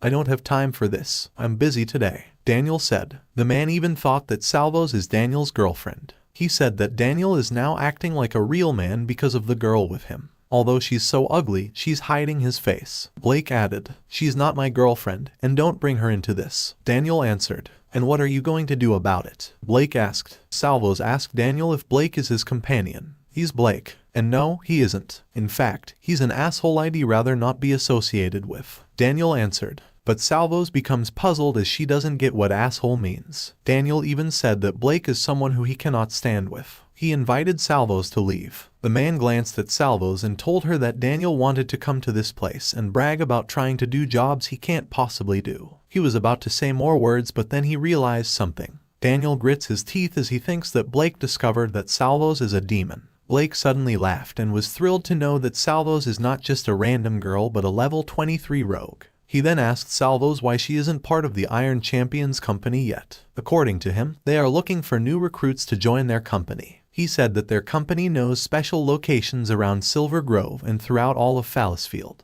Want to join and get access to a newly discovered dungeon? Blake asked. Daniel was just quiet while listening to them. Salvos then looked at him and asked him if he really doesn't like Blake. Daniel then confirmed it, so Salvos turned away from Blake and rejected his offer. Blake grabbed her head and asked her why she chose a newbie over him. Salvos was annoyed and clenched her fist. She suddenly punched Blake on the balls and Blake flew away on the ground and was shouting in agony while holding his balls. Salvos then invited Daniel to leave, and when they came out, Daniel told her that she attacked Blake. Salvos said that she only did it because Blake is forcing her to go with her, which reminds her of someone else, and she doesn't like it. But I thought you said you weren't going to attack anyone, Daniel questioned. But Salvos told him that she didn't say she will not attack. What she said is she will not execute anyone. As she remembered, Daniel didn't say that there was anything wrong with hurting them. All she did was punch Blake, and she didn't even use her claws. Daniel scratched his head and informed Salvos that she hit Blake in a weak spot. Salvos nodded and she was glad upon hearing it. Daniel was frightened and asked Salvos not to hit him on that spot as it would be painful for him.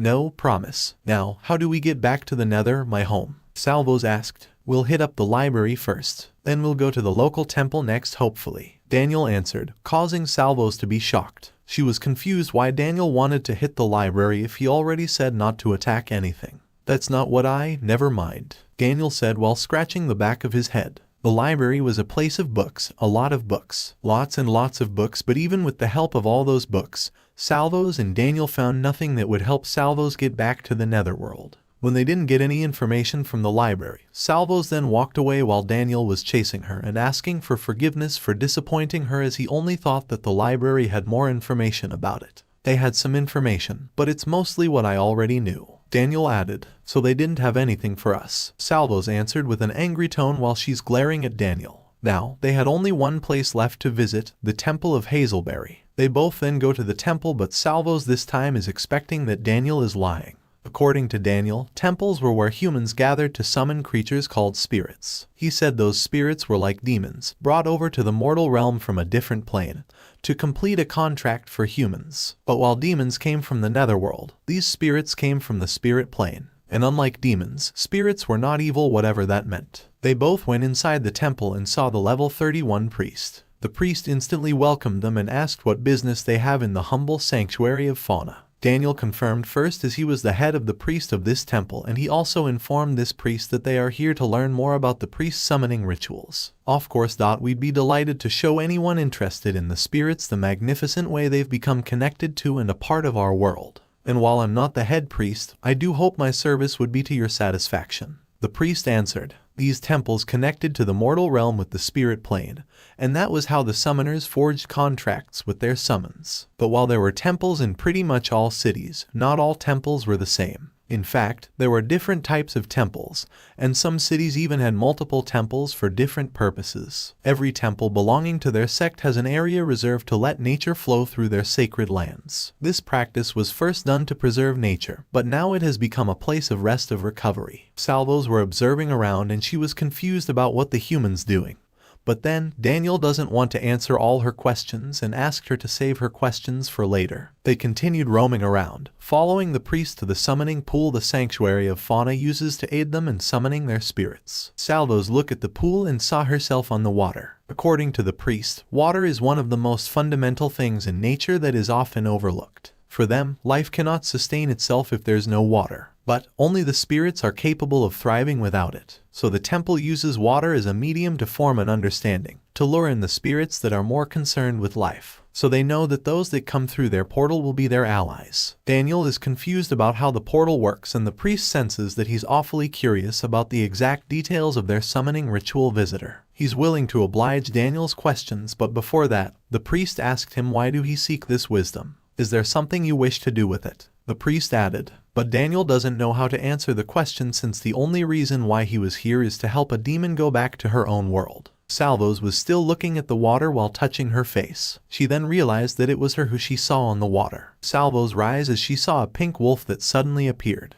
According to the priest, this wolf's name is Sakura. The system window appeared and it says that this wolf is level 42 beast skin. Salvos was frightened upon seeing it and she wanted to run. But then, Sakura smiled at her and told her that she has an interesting name. She cannot say that she likes it, but it is unique for her. The priest raised his hand and told Salvos not to be scared since Sakura is the guardian spirit of their temple. Sakura offered services to guard it a long time ago when it was first established. And even when the priest who summoned her passed, she still remains. And that is the power of contract between humans and spirits. The priest is patting Sakura's head and Daniel asked if he is supposed to be doing it with her. Why not? She enjoys it. If she doesn't, she would never let me near her. The priest answered. Daniel thought that the priests worshipped Sakura, but then the priest told him that they didn't worship Sakura. They believe that nature is a sacred thing, just like how the sanctum of elements sees the essence as a thing of itself. And the only spirits that share this view with them are the beastskin, so they share a kinship through this. So tell me again, why do you seek this knowledge? Daniel and Salvos still don't know the answer. Daniel then decided to explain that adventurers have been meaning to take the contract to slay the demon that has been ravaging the towns and villages in Phalistield. We were thinking that we could maybe work around fighting it. But as you can see, we're not that high leveled just yet. Maybe we could banish it straight back to the Netherworld. Daniel added, and the priest nodded while hearing him. A difficult question indeed, and yet, this predicament is not what it seems. Sakura said. According to her, the cloak fools eyes but not the nose. She said that she can smell the scent of ash and blood. Salvos and Daniel were nervous at this point. As per Sakura, Daniel speaks of wanting to slay the demon that is ravaging these lands, adventurer. But while he was here wasting time for foolish tricks to play, she said that the demon is out there getting stronger. The demon shall not stop. He shall destroy all he can destroy until he destroys everything. Or he is destroyed. Sakura uttered while walking. She took a last glance at them and jumped away. Salvos didn't get what Sakura meant to say, and even Daniel was clueless. The priest then apologized to them and he said that Sakura is always like that. As per the priest, he does not believe that dispelling a demon back to Netherworld is possible. The very nature of spirit summons differs from demon summoning greatly. Not only are demon contracts only ever short-term, the one who summons the demons does not decide whether the demon returns to where it came from. Only the demon decides for itself, he said. Salvos and Daniel asked more questions before leaving. However, they didn't learn much other than the history behind the temple. But the entire time, Salvos couldn't stop thinking about what Sakura said. When they come out at the temple, Daniel apologizes to her again that they didn't get what they wanted. But Salvos ignored him as she was thinking about Sakura's words. And it finally clicked into her head. She realized that Sakura is referring to Lucerna. She then told Daniel that the one attacking humans is a demon named Lucerna. Since Daniel is clueless, she explained that Lucerna is a jinn, a greater demon who was summoned by some cultists to murder a king. Daniel was confused why Salvos knew this and didn't tell him sooner. She then told Daniel that she was summoned with Lucerna. She didn't want to go, but she was dragged with this greater demon. Daniel was blaming Salvos for why there are a lot of people dying because he believes that Salvos chose to lie. Salvos suddenly punched his balls, causing him to fall on the ground. "I am not a liar," Salvos shouted. She thought that there were other demons, so she assumed this was like the Netherworld and there were plenty of demons around. She pointed to Daniel and told him that he was the real liar for telling her that he will help Salvos go back to her world. Daniel then apologized as he didn't mean to call Salvos a liar. He then gets up and informed Salvos that he's also trying to find his way around the world just like her. "I will do everything in my power to help you, but we just have to do something else first," he said. According to him, they need to report to the Adventurer Guild about what Salvos knew about the greater demon. Salvos sighed, but still, she agreed to Daniel. But as they made their way to the city, they found that the streets were strangely empty. It was only when they reached the Adventurers Guild did they finally see signs of life again. But they were all worried because something dangerous happened. They saw the adventurers murmuring, and as per Blake, Daniel missed out on his chance to finally be a hero. Daniel ordered him to explain what really happened, and Blake informed him that the demon that has been attacking villages and travelers around Fallisfield are attacking Maplewell, a few miles east of their village. Daniel and Salvos were shocked upon hearing it, and they look at each other. When the night came, Salvos and Daniel were still together and they were heading their way to the Maplewell, since this is what Salvos wanted, as she believes that Lucerna is really at the Maplewell. If Blake said is true, she concludes that this gold rank team is going to kill Lucerna. She grits her teeth as she is furious at Lucerna for bringing her into this mortal realm. And for her, only Lucerna can also bring her back to the Netherworld. And this is also the reason why she doesn't want to let Lucerna die at the hands of humans. While they were heading their way to the Maplewell, Salvos suddenly paused as she was confused as to which way they should go to arrive at the Maplewell. When they arrived, the surrounding was destroyed, but they didn't see Lucerna in the area. But Salvos was very sure that the ash was Lucerna's doing. She also believes that Lucerna couldn't have gotten far. She was about to tell Daniel to try following Lucerna, but when she turned around, Daniel was heading somewhere. Salvos then rushed to chase him. Daniel said that he doesn't think Lucerna is in this place. He told Salvos that they should search for someone who survived this attack to save them. Then, what if Lucerna gets away? Salvos asked. Then he gets away. Daniel casually answered and was walking away to look for other survivors. When Daniel saw someone lying on the ground, he then kneeled and covered the man's face. He checked if the man was still breathing, but then there was no sign of life. He then stood and Salvos was staring at the corpse. She then went back to her senses when she heard Daniel saying that he had found someone. Daniel then checked the lady and she was still breathing. Upon checking, the lady is a level 45 mage, and since she's a high-leveled mage, Salvos concludes that this lady is one of the gold-ranked adventurers who went after Lucerna. Daniel was putting the healing potion in the lady's mouth for her to drink, and Daniel cannot be able to use all of his healing potions only for her as he will run out for others. He decided to look for other survivors, so he ordered P. Salvos to just wait and watch over the lady. When Daniel left, Salvos gazed at the lady out of her confusion. It's already in the middle of the night, and the smoke still continued. The lady mage also gained consciousness and she was holding her head as she felt some pain. The lady didn't remember the last thing that happened to her, and the first thing she asked was about where she is right now. She was unaware that there was someone beside her, and when Salvos greeted her, she was startled and instantly asked Salvos' identity. Salvos then explained to her that Daniel found her lying by the pile of bodies. Salvos also let her know that Daniel helped her get better before leaving her with Salvos to look after her. The lady suddenly mentioned a girl named Hana. She stood and was looking for Jin. Salvos asked about his companion, and she said that she teamed up with Paul, Aloy, and Sylvia. "Where are they?" she asked. Salvos scratched her head as she was not sure what to answer. Shen then told the lady that her companions that she has mentioned are all dead. Daniel then came and overheard what the mage asked. He apologizes to the lady and tells her that her team was killed by the greater demon invading the town, and there are no other survivors but only her. The lady mage felt sad upon hearing the news, and Daniel then apologizes to her once more. Daniel believes that if he and Salvos came an hour earlier, they would be able to catch Lucerna. But then, Lucerna was long gone when Salvos and Daniel arrived here. "Right? I heard you the first time. Both your explanation and your apology. You don't have to repeat yourself," the lady said. Right. I just wish I could save them." Daniel replied. They both then sat on the corner and the lady just accepted the fact that all her team was gone and was happy that at least she survived. They took shelter in one of the damaged houses in the village because it was late. The three of them decided to head back to Hazelberry the next morning, and Daniel and the lady huddled around a fire, and Salvos helped to create using her magic. The lady was leaning on the corner while hugging her staff with her arms, and she said that they weren't supposed to be there. Daniel glanced at her and he was confused about what the lady said. The lady then explained that their company sent them here, to Fallisdale, because they heard the Iron Champions had found a dungeon. The Iron Champions tried to keep it themselves as they always do, and the lady's team heard rumors that the monsters in there were at least level 50. They just have to investigate whether this was true, nothing else. It was a simple mission according to the lady. A safe mission. It was not even an adventuring job,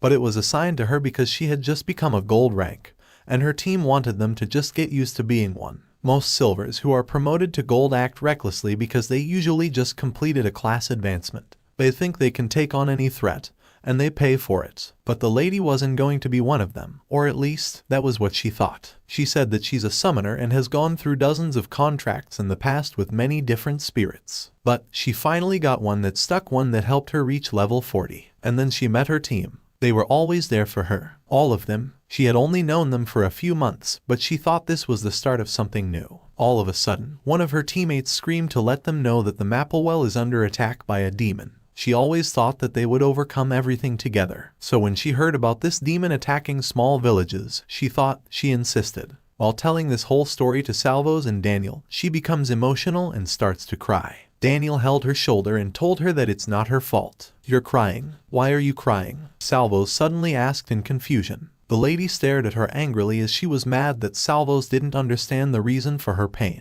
You're asking me why am I crying? My friends are dead. My spirit is dead. And that demon is still on the loose. Why would I not be crying? The lady answered with anger and pain. Daniel doesn't know how to address her, so she told her name, which is Edive. Daniel told her to calm down and explained to her that Salvos didn't mean anything by asking why she was crying.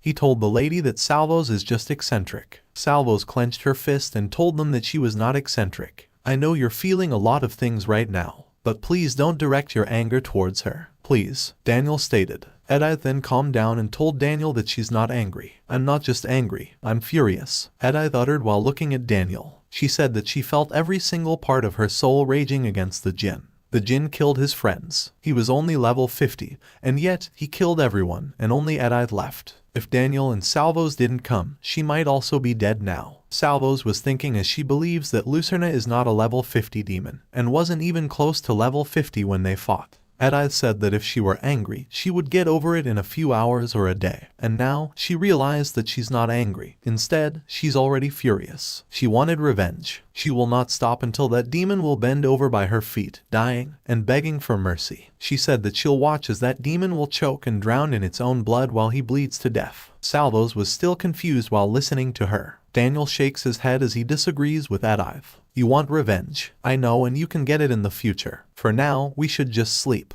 Daniel stated. It's getting late and he wants all of them to leave as soon as possible tomorrow. Edith gazes and believes that monsters will surely come wandering to the village because of the dead bodies. She's not sure if she can sleep easily. Daniel then agreed to her this time, so he suggested that they should alternate watching the area. Salvos spoke and said that she can keep watching all night. Edith doesn't know that Salvos didn't sleep at all, so she doesn't want to trust Salvos that she won't fall asleep. Salvos told her that she really won't fall asleep. Daniel tries to stop her as he already senses that Salvos will make something uninteresting this time. But then, he was too late. Salvos removed her hoodie and showed her little horns. I don't even need sleep because I'm not human, see? Salvos said with excitement while pointing to her horns. Edith flinched and screamed after realization. The moment Salvos told Edith that she was a demon, Edith attacked her. And as expected, Salvos dodged and fight back. But then, Daniel stopped her from killing Edith. After that, it took Daniel a while to calm Edith. It took him even longer to convince Edith that Salvos wasn't evil or whatever. And when they fell asleep, Salvos spent the rest of the night working on her basic fire creation. Salvos can make it change shape, and she wondered if she can also make it stronger. She tried it herself for her to confirm, and she was enjoying it the whole night. When Edith and Daniel woke up the next morning, Salvos was about to tell something, but she suddenly saw Vuret, so she suddenly paused. When the Vurets flew, she rattled as she thought that it was going to attack her. but then it only went to a dead body. Daniel then told Salvos to relax as he knows that Vurats won't hurt anyone. They may be monsters, but they're like vultures. They only feast on the dead. Feast? Do you mean they're eating those dead bodies? Salvos asked, and Daniel casually answered yes. Salvos then feels weird after hearing it. They started roaming and Daniel let Salvos know that they as a human also eat for them to survive. Salvos then said humans are all weird just because she learned that humans do eat. While they were walking, another bird then landed in front of Salvos, and Salvos was about to approach it but it suddenly fluttered. Salvos was confused why the bird suddenly flew away if she just only wanted to say hi. Daniel then explained that most animals prefer to be left alone. He knows that Salvos is curious about everything, but he said to Salvos that not everything is curious about her. Yep, I know that now. All you humans want to do is kill me. Salvos answered.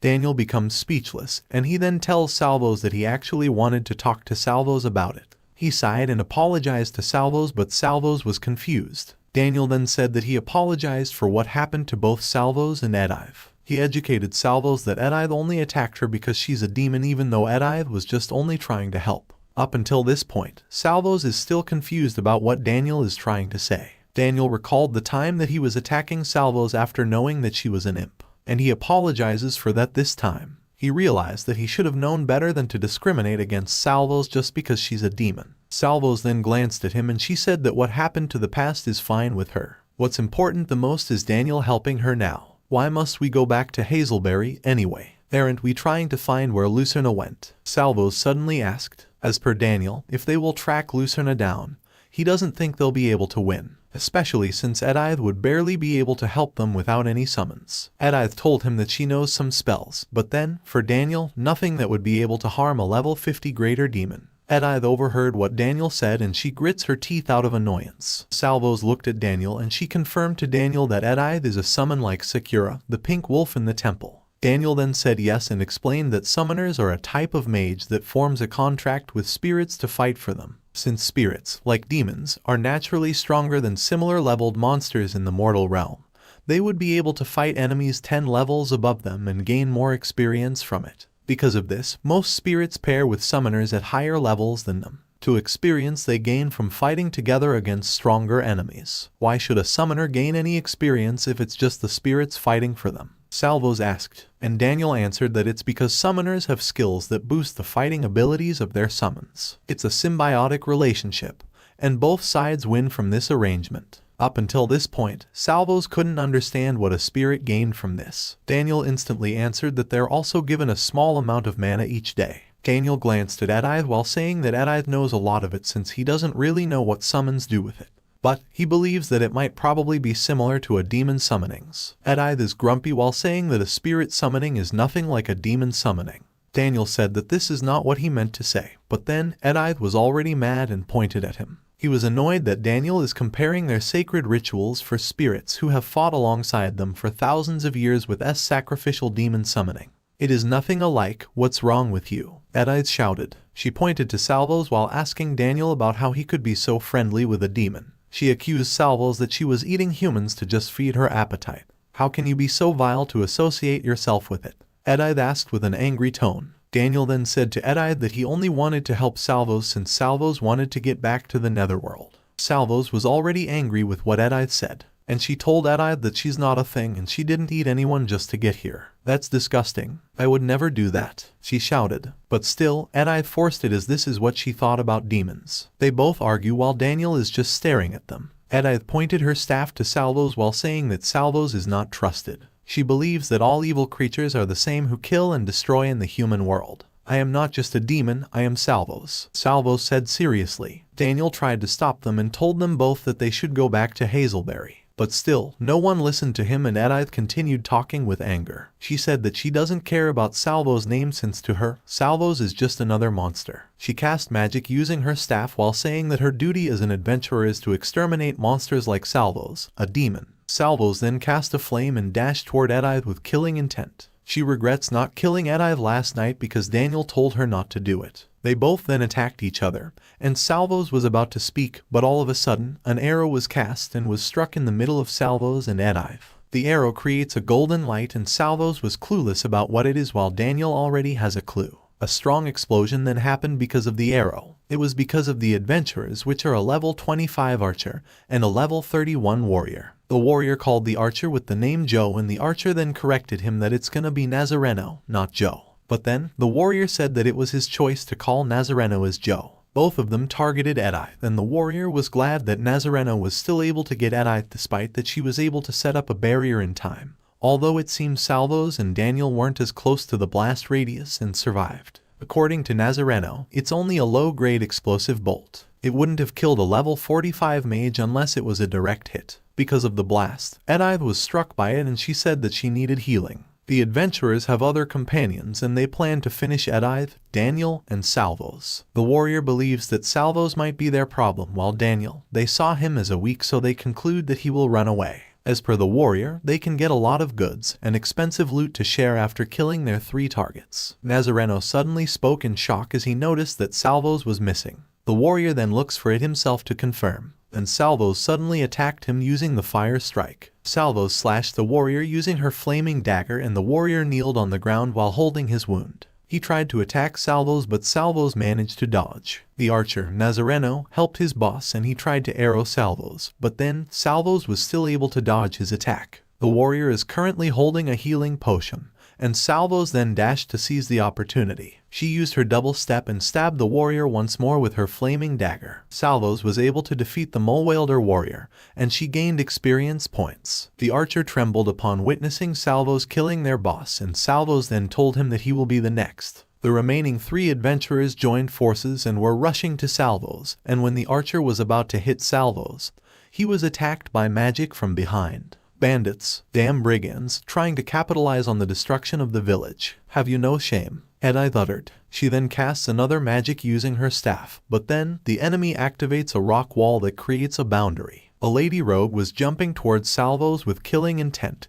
and when she used a double attack, Salvos was able to deflect it and smash the assassin's head using her own head. The opponent activates to draw attention, and another warrior was already standing in front of her while holding a shield. The warrior attacked Salvos using a shield blow, and Salvos felt the pain causing her to fall on the ground. The rogue then dashing towards her and was about to stab her using the sharp-edged dagger, but Salvos managed to catch the assassin's hand.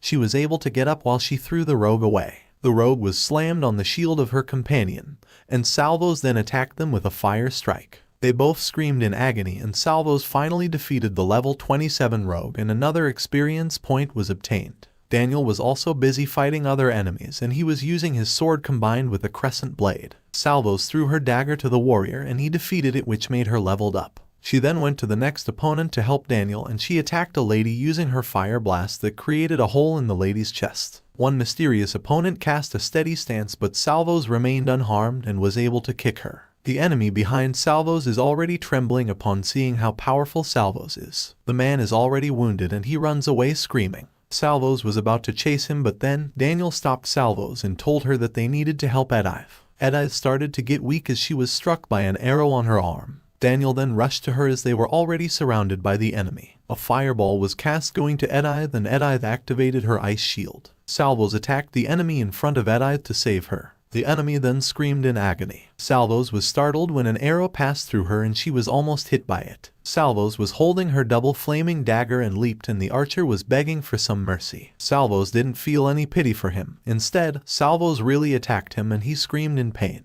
He was flaming and his face was already burned out. He's already scared while asking Salvos to get away. With a fast speed, Salvos slashed the man multiple times, and finally, the enemy was all defeated. Salvos breathed deeply while stretching her back. Several notifications then appeared for defeating several enemies. Edith was panting in pain and Salvos was worried for her. Now, Edith acknowledges that Salvos helped her. But to her surprise, Salvos suddenly smacked her middle part and Daniel was dumbfounded as he didn't expect it to happen. "What's wrong with you? What was that for?" Edith stated in anger while holding her private part. And Salvos, not Lucerna, not Heek, and especially not one of those stupid wild demons. "Do you see this? These people that tried to attack us. They were humans, they were like you, they were like him. Every single human I have met has attacked me or run from me so far. You Daniel, these bandits, those people in silver flower, but I do not treat you all the same. I do not approach every human as though they would attack me. Because I recognize that you aren't like a wild demon, Salvos stated. She continued talking while pointing to Edai, then told her that if she will treat Salvos like some sort of object so much, like a rock among a pile of rocks,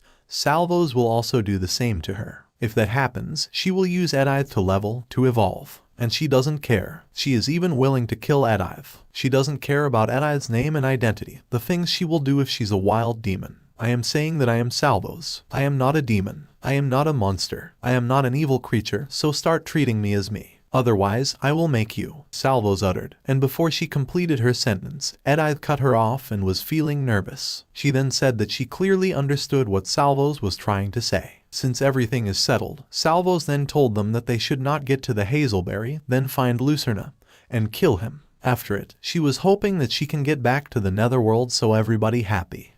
Before they could leave, Salvos opened her system window first, and at this present time, she currently has available 5 stat points. Her current vitality is 23, her strength is 17 points, her endurance is 32 points, her wisdom is 41 points, and her agility is 5 points. After checking it, she glanced at Edai and Daniel, asking them what took them so long. Edai and Daniel were searching for some useful loot from the people they had eliminated. As per Daniel, they still have a few more bodies to look through, so Salvos should wait for more minutes. What's taking so long? I've spent all my skills and stat points. And I'm also all healed up, see, Salvos said. And Daniel then told her that if she helped them, they'd surely be done quicker. He informed Salvos that they still needed to loot the bodies of the enemies as they might have some valuable artifacts on them. Edai agreed and added that they might also get some coins from these enemies, and they might possibly claim a bounty too if they turn over the proof of these people's bandit group. Upon searching, Daniel looted a platinum coin, which makes him believe that these guys were rich. Edai confirmed it. She was sure enough that these people were rich, and she stated that these guys were the lowest of the lows, and they were probably planning on looting what was left of Manhwa, as well as killing and robbing from the bodies of any survivors they could find.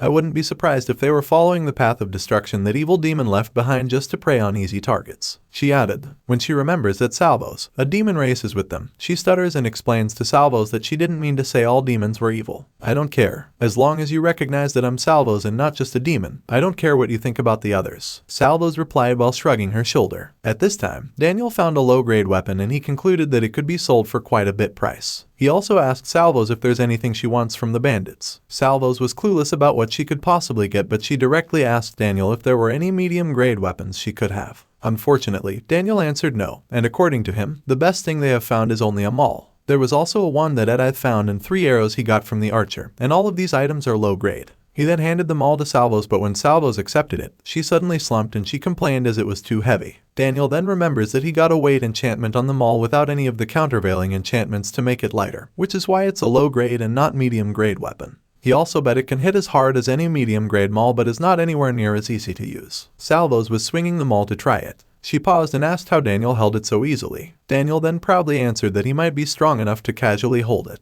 Salvos then gave back the maul to Daniel and said that she didn't want it as it was too heavy. She also asked if there was anything lighter for her to keep. I didn't know you wanted to keep something for yourself. I thought demons. I mean, you said nothing so far. And you owned basically nothing before I met you. If I had known, I would have kept an eye out for anything you might want. Daniel answered and sighed. Salvos then replied that she didn't know either, as she only thought of getting something after seeing both Edai and Daniel taking things for themselves. She also remembers that Lucerna owned lots of things, so she guessed she should have too. She grabbed the archer from Daniel, so at least she could have something too. Alright then, are we ready to go? Daniel asked. Yeah, let's return to Hazelberry. Edai answered. Salvos then screamed let's go and was leading the way with excitement. She bonked with a small rock and paused when she heard Daniel tell her that where she was heading right now was not the direction of Hazelberry. That's where I meant to go. Don't look at me like that, Salvos answered. Meanwhile, they have arrived at the Hazelberry and Salvos suddenly heads to the temple, but Daniel stops her and tells her that they're not going to the temple yet. I thought we were going to get you new spirits, Salvos asked. Edai then confirmed that they would get new spirits, but they need to store the items they have looted first before anything else. She glanced at Daniel and suggested hiding the items in her inn and asked if her suggestion was fine for Daniel. She said that the inn had a little bit of vacancy, and Daniel then agreed to her. They continued to walk and Salvos was expecting that they would head to the temple now, but Edai directly told her no and added that they would go to the Adventurers Guild to report about what happened with the bandits and in the Manhwa.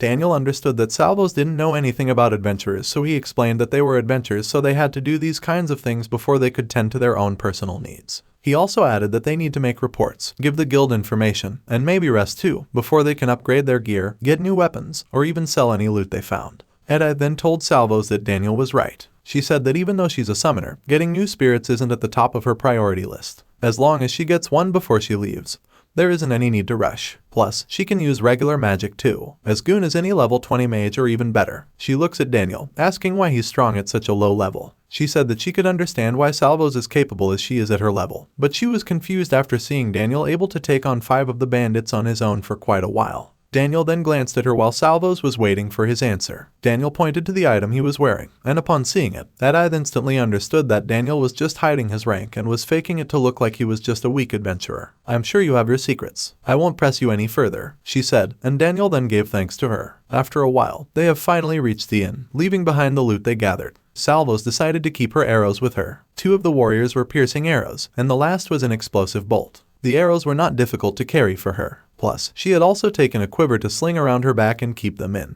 However, when they left the inn, Edith still brought with her an extra bag. She wanted to peer into it, but Edith refused to let her take a look. She only told her they weren't her things, so she had no right to decide whether Salvos could see the things inside the bag. "If they're not yours, whose are they?" Salvos asked. Edith looks at her and Salvos suddenly feels awkward, so she tells Edith that it's fine if she doesn't want to talk about it. "You know, that doesn't work as well if you sound like you're asking a question," Edith said. She then informs Salvos that the things in her bag belong to her team. The weapons, equipment, and anything sentimental of theirs they had on them when they died. Both Salvos and Daniel are shocked, and Edith explains to them that she's giving all these things to the guild to send back to their company and give it back to the family of the dead members. She was holding badges and said that these badges serve as proof that those adventurers have passed. After explaining, everyone was silent. Salvos was staring at Edith. Daniel at the same time feels the sadness from Edith. Salvos suddenly pat Edith's shoulder and told her not to worry, as she was sure that Edith would get her revenge on Lucerna no matter what.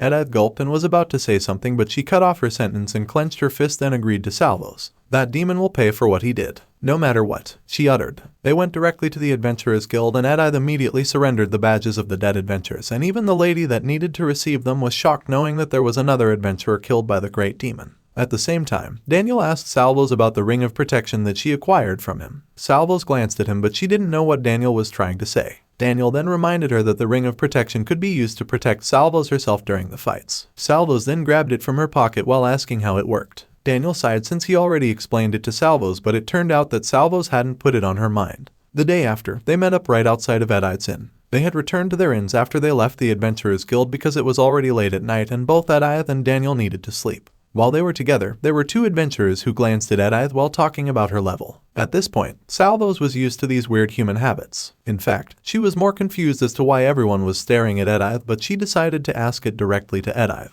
Edith then humbly answered that it was normal for people would stare at her because she was already a gold-ranked adventurer. But then, Salvos doesn't understand about gold-rank adventurers. She keeps hearing this level from both Daniel and Edith, but no one ever told her about it. As per Edith, the job of an adventurer is divided into various ranks: silver, gold, platinum, and diamond. Generally speaking, adventurers are promoted when they reach their next class advancement. That means usually levels 10-40 will be silver, levels 40 to 70 will be gold, 70 to 100 will be platinum, and 100-150 will be diamond. Anyone above level 150 is no longer ranked by the Adventurers Guild and is considered to be elite. However, they are rare. Only a few dozen humans reach that level every generation. Maybe a handful of those adventurers. So why are people staring at you? You're only gold, right? It doesn't seem too amazing compared to any of the other ranks. Salvos asked. Edith then answered that it was because a large majority of adventurers only ever stay in silver. Maybe they might get gold in their lifetime, but only when they're twice my age or older. The same goes for non-combat classes too, or even worse for them. And especially in a smaller city like Hazelberry, someone her age at her level walking around is kind of noteworthy. Salvos was not done yet, as she also asked if adventurers' classes are like subspecies. Edith then confirmed it and added that humans don't have subspecies like demons, spirits, or monsters do. But they just have classes they can choose once they hit level 10. Sometimes, they even wait a few more levels to hopefully get a more specialized class. But that would result in them having a slower start since they don't get stat or skill points until they choose a class. And that she has no classes at all until then. Just levels and general skills. While they were entering the temple, Salvos saw something that caught her attention. It was a son leaning on her mother's leg while her mother was patting his head. While staring at them, her identification skill didn't work, and he already concludes that it might be because this mother and son don't have class. She then ran back to Daniel and Edith, who were following the priest. As they entered, they instantly saw Sakura. Salvos then bent down her body and greeted Sakura. Sakura tilts upon seeing her and she passes through Salvos. Salvos then waved and said goodbye to her, while at the same time, Edith was asking a level 30 spirit to the priest. We certainly can tune the summoning pool to do that. But this is a smaller branch in a small city, miss. We're not sure if you'll even get very many options this way. Maybe if they set the power limit to level 25. The priest answered, but Edith cut her off and said that she was fine with it. She stated that she was already putting those level 30 spirits in danger, and she should only be accepting those that are at least level 35. But now, she believes she doesn't have any other choice either. Since she insisted, the other priest started summoning a spirit in the pool. While the pool was moving, Daniel moved backward and he rattled while telling Salvos to be careful as he believed that the pool might be dangerous as it's like Lucerna's lamp.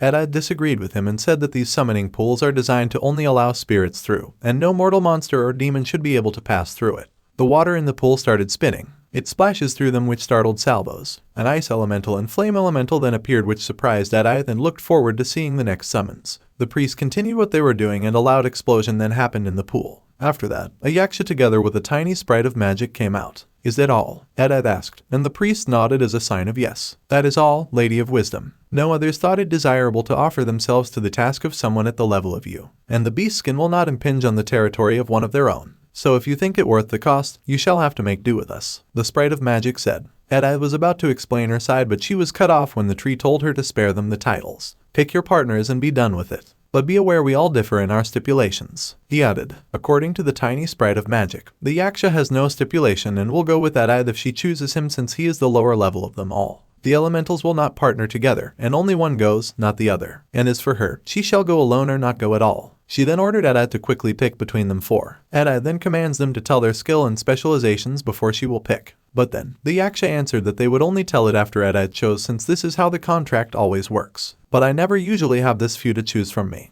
Edith stated. And the sprite of magic shrugs and says that they don't care. So hurry it up, Lady of Wisdom. Else I grow bored and resign myself from this queue, she added. Edith was forced to choose immediately, so she chose the yaksha and the ice elemental. She then summoned a temporary contract and asked her chosen spirits to sign it. Let us once again form this bond which has tied humanity with you and your lord for the last 1,000 years. Fight alongside me, Edith, and we shall reap the rewards of battle together. This I promise you as your new master, she uttered. Both the yaksha and the ice elemental then accepted the contract. As per Edith, the three of them shall be allies on the battlefield for the next 6 months. She asked their names and the ice elemental answered that she was Miss Chard while the yaksha was named Druma. Druma, Miss Chard, it's good to meet you both. I don't want us to just be acquaintances. I want to get to know both of you, not just as my spirits, but as friends, Edith stated. And Miss Chard then answered that they understood. She extended her arm and told Edith that they should work together beyond the bounds of their contact as well. Edith then held her new spirit's hands. She was slightly smiling while both Daniel and Salvos were staring at them. After Edith forged her contact with Miss Chard and Druma, they left the temple without her chosen spirit.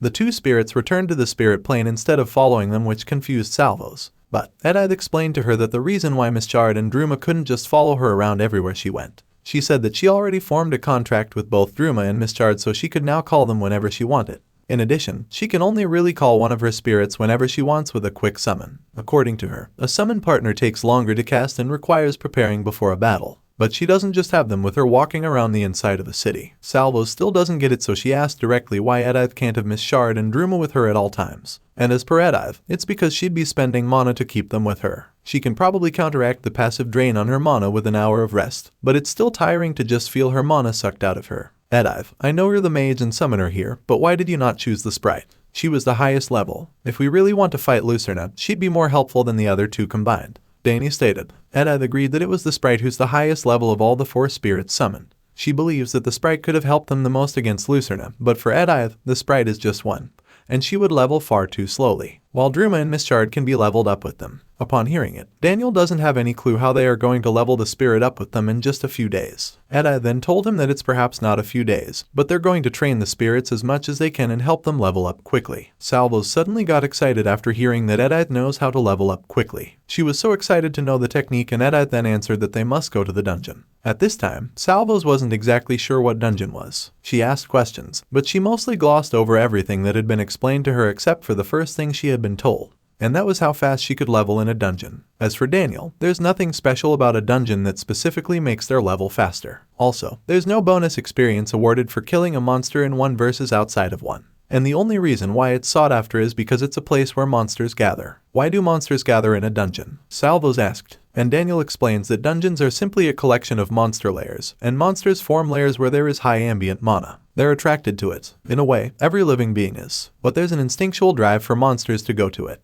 and so there are plenty of monsters to kill in a dungeon to train on, so they go find and attack them just to level up. They go out of their way to exterminate monsters, but it's not because they want to level. For him, most humans do it to level, and for the monster parts they can sell or for the money they can earn. But it's mostly due to the nature of how dungeons work, as per Daniel. He added that if a dungeon gets too big, monster hordes will form, and those can have destroyed towns and cities in the past, so they have a need to cull the monster population. After explaining, Ed asked then if Salvos still trying to understand how dungeons work or have she already figured it out. Daniel also didn't know either, so he asked Salvos if there was anything she still wanted to ask. Salvos then answered nothing else, but now she wanted to know where they could find a dungeon. Daniel believes that Edith was just trying to figure it out, and as per Edith, her team was sent to do just that. She explains that the Iron Champions Company has a history of keeping a monopoly on dungeons. In fact, their first dungeon was the Milcliff Iron Mines, which was how they got their name. They profited off selling the iron from the iron golems while they leveled. As per Edith, they wanted to expose the location of this newly found dungeon around Fallisfield, but there's something happened. Why did you even want to do that, anyway? Does your company have something to gain from it? Daniel asked. According to Edith, they were the Valiant Dreamers Company. They're kind of idealistic, it's even on their names. They believe that even if companies did not always squabble for influence or resources, such as dungeons, it would be better for everybody, including adventurers, cities, and countries. While listening to them, Salvos suddenly comes to the idea of asking the Iron Champions Company about where to find a dungeon. Both Daniel and Edith were startled by her idea. Salvos insisted on it, and Daniel then told her that he didn't think the Iron Champions Company would naturally tell them. Why not? They'll tell us, trust me. Even Blake offered to show it to me. And he was part of the Iron Champions Company, right? We just have to ask them and we'll get our answer. Salvos stated with excitement, thinking that it would be super easy. Both Daniel and Edith were just silent, but in the end, they went to the Adventurers Guild and immediately asked Blake about the location of a dungeon. Unfortunately, Blake refuses to tell them, which makes Salvos mad since she still remembers Blake telling her that he will show the dungeon to her. Blake pointed at her and told her that it was just before she hit him in the balls. I should make you pay for what you did. Do you really think there will be no consequences for your actions? Not only did you reject my generous offer for you to join the Iron Champions Company, you attacked me too. He added. Salvos then challenged him to have a battle, but Daniel stopped her. Why are you defending Blake? Isn't he the one you didn't like? Salvos asked. Yes, but we have no reason to start a fight here. Look, people are already staring at you. Daniel answered. Because of Salvos' behavior, Blake and the other men get annoyed at her, but then she chooses to follow Daniel's command. They were having a discussion, and Edith then told them that they don't have a choice now but to do things the hard way, and that is to search for it. They then head outside, and Daniel is hesitant to search the dungeon in the whole Fallowfield, knowing that this province stretches from Silverdale to Boulderguard, and that'd be days just to travel between those two cities in a straight line. So it will possibly take them months to stumble upon a random dungeon. Edith understood what he was trying to say, but now she said that they don't have any choice other. What's important for her is at least they'll be moving and possibly exterminating any monsters they come across, rather than just sitting in this city doing nothing. According to her, only the Iron Champions Company has a map to the dungeon, and they won't even share it with them, so it's far more efficient than camping out the city and following every one of the Iron Champions adventuring teams that go out. She was hoping that the dungeon was not a mundane mission and those adventurers trying out the dungeon. Salvos was surprised after hearing from Edith that the Iron Champions Company had the map to the dungeon. She asked if she was right with what she heard, and Edith then confirmed it. Daniel then added that the Iron Champions have to keep track of their location, otherwise they'll be just as lost as they are. Salvos suggested getting the map, and Daniel then told her that they can't just do it. Salvos was so confused, so Edith explained to her that humans think it's bad to take things that don't belong to them. It is considered stealing. It breaks the law, and it's evil. Do you want to be evil, Salvos? She asked, and Salvos widely smiled and answered, sure. Edith then reminded her that she said a few days ago that she's not an evil creature. Salvos then answered yes, she's not, since she's Salvos. Edith then told her that stealing the map would make her evil, but then it doesn't make sense to Salvos. She said that she would only become an evil Salvos, but not an evil creature. Besides, it's not like I'd be a wild demon if I took something that isn't mine. They ignored the Spear of Flames even though it was right there in front of them. They don't care about anything but leveling. They just want to use others and me to evolve. I don't do that, she added. Edith was about to explain further, but Daniel stopped her. Salvos, if you want to do this, then fine. We can't stop you, but promise me this, you won't kill anyone no matter what happens, he said. Salvos thought for a few seconds, and after that, she agreed to Daniel and even gave a promise. When the night comes, Salvos goes to the area of the Iron Champions Company to steal the map. She wasn't sure why Daniel and Edith expressed as much apprehension as they did. She was fast. She was quick. She would just go into the Iron Champions Company's building, grab the map, then go out. And all she had to do was stay silent and kill no one. It was simple for her, and that is why she feels that both Daniel and Edith complicated things even more. For whatever reason, they made her wait until night came. before reminding her again that she was not to kill anyone. Normally, she would kill those who attacked her first, but because of their constant insistence, she made an exception so she wouldn't kill anyone no matter what. It was a lot of planning, she didn't understand any of it. She was just glad she could finally get this over with. After entering someone else's room, she immediately searched the map but she couldn't find it as she even doesn't know what it looks like. She turned her head at the adventurer who was peacefully sleeping and she came up with an idea. The man suddenly woke up when he heard a suspicious noise. She was startled the moment she saw Salvos holding the flaming dagger and pointed it to the adventurer. Salvos stopped the man from screaming. She threatened him hoping that he would say where the map of the dungeon could be found. "Why would I tell you?" the man replied. So Salvos angrily stared at him and gripped the flaming dagger. The man got scared so he was forced to tell Salvos about the map. She instructed Salvos and Salvos then put out the flame and gave thanks to the man for telling her the map's location. She was about to leave the room but the man stopped her and asked if she's not going to kill him. Salvos then told him that she won't since she wasn't allowed to kill anyone. "I was lying when I said I'd kill you," she added and teased the man. She then left the room and headed in the map's direction. When she arrived, she instantly found the map. She opened it to check but then she heard a few people searching for her. She grits her teeth and decides to leave as soon as possible. She then opened the window and jumped outside. She safely landed on the ground and she ran as fast as she could. Someone was screaming that there was someone who stole the map. As soon as she meets Edith and Daniel, they both then ask her if she got caught. "I didn't get caught, see, and I have the map with me. Come on, let's go," Salvos answered. But after seeing several adventurers chasing her, Edith got mad and asked why there were lots of people after her if she said she wasn't caught. Salvos then casually answered that it was because the man she spoke to called his companions. She was confident that they could outrun them so she told Edith that they should now leave. But then, Edith reminded her that they told her earlier that she should stay quiet so she wouldn't alert the guards. "I was quiet. I woke that sleeping man up myself," Salvos answered with a smile on her face which made Edith and Daniel dumbfounded. Edith then asked Daniel how he dealt with Salvos by himself, and Daniel then answered, "That's the thing I did not. They were running so fast while the Iron Champions were chasing them." While running, Daniel blames himself but Edith tells her that nobody knows this is going to happen. "I mean, aside from always expecting the worst outcome in any possible situation. I should have been more specific. I could have chosen my words better too. True. But I thought our explanation was sufficient as well. Neither of us could have predicted this. The blame belongs to neither of us," Edith answered.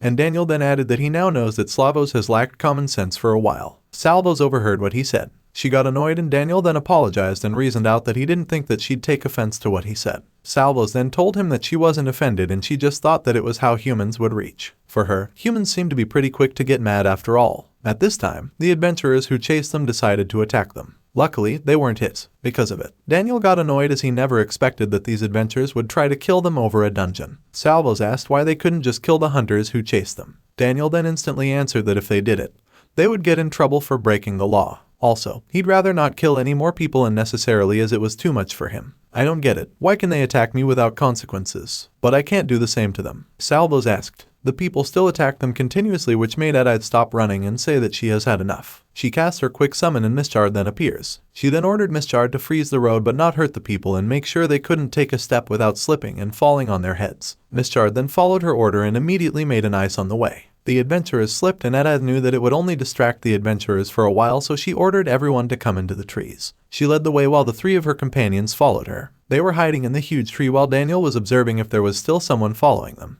After a while, she proclaims that he doesn't think the adventurers are still after them anymore. Edith then said that they just have to be prepared now for an ambush at the entrance to the dungeon. Daniel was hesitant to believe that those adventurers would take that far. Edith then agreed and stated that it's not worth the effort when that adventure or can just wait for them to return to the city or any city around Fallisfield. She was sure that time that the Iron Champions probably notified every branch of their company by now. Both Daniel and Edith then prepared as they were planning to sleep. "Wait, we just left the city. Are you really going to sleep now?" Salvos asked. "Sorry, Salvos. We're humans. Unlike you, we need sleep whether we want to or not," Edith answered. "And you're going to make me sit here and do nothing until the sun comes up again?" Salvos asked once more. Daniel then told her that she could try to sleep if she wanted since Mischard would keep watching them. Salvos then answered that she would try to do it. While the two were sleeping, Mischard was above them, guarding the area to make sure no one could find them. Salvos tried to sleep but she couldn't so she turned her attention to the flower by picking its petals slowly. After a few seconds, she suddenly rose as she was disappointed that she killed a flower when she was only planning to make it into a flower from a flower bud.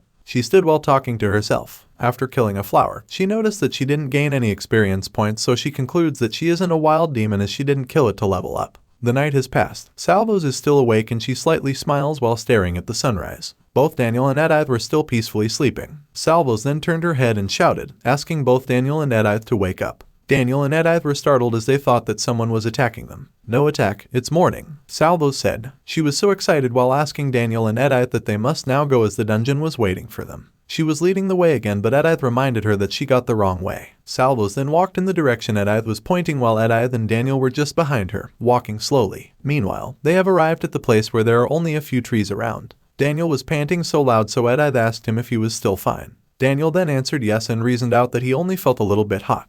Edith then decided to her help. She ordered Miss Jard to make Daniel feel fresh. Miss Jard then casts an ice which makes Daniel feel more comfortable while Salvos seems doesn't like it. Apologies. As a demon with an affinity to fire, I know this makes you uncomfortable. However, I am not skilled or high level enough to concentrate my cold aura on only Daniel. I suggest you put some distance between us to get away from the cold. Miss should state. Salvos then told her that she was fine and she said that she liked Miss Jard since she feels that Miss Jard doesn't have any intention of killing her. Edith had already told Miss Jard and Dream of her being a demon. Contrary to what Daniel had been afraid of, neither of them cared that she was a demon. She concludes that maybe they would have if Edith had a problem with her, but otherwise, they treated her the same way they treated Daniel. After Daniel feels the cold, they then continue walking. Edith is the one checking the map, and she stopped the moment she saw from the map that the area where they are right now is the dungeon. Since they didn't see any entrance, Daniel then deduces that the dungeon might be a cave, and he suggested that they should keep a lookout for any entrances if that is the case. According to Edith, it's not a cave but a crevice, a hole in the ground, so she reminded everyone to keep a lookout for it and don't fall into one.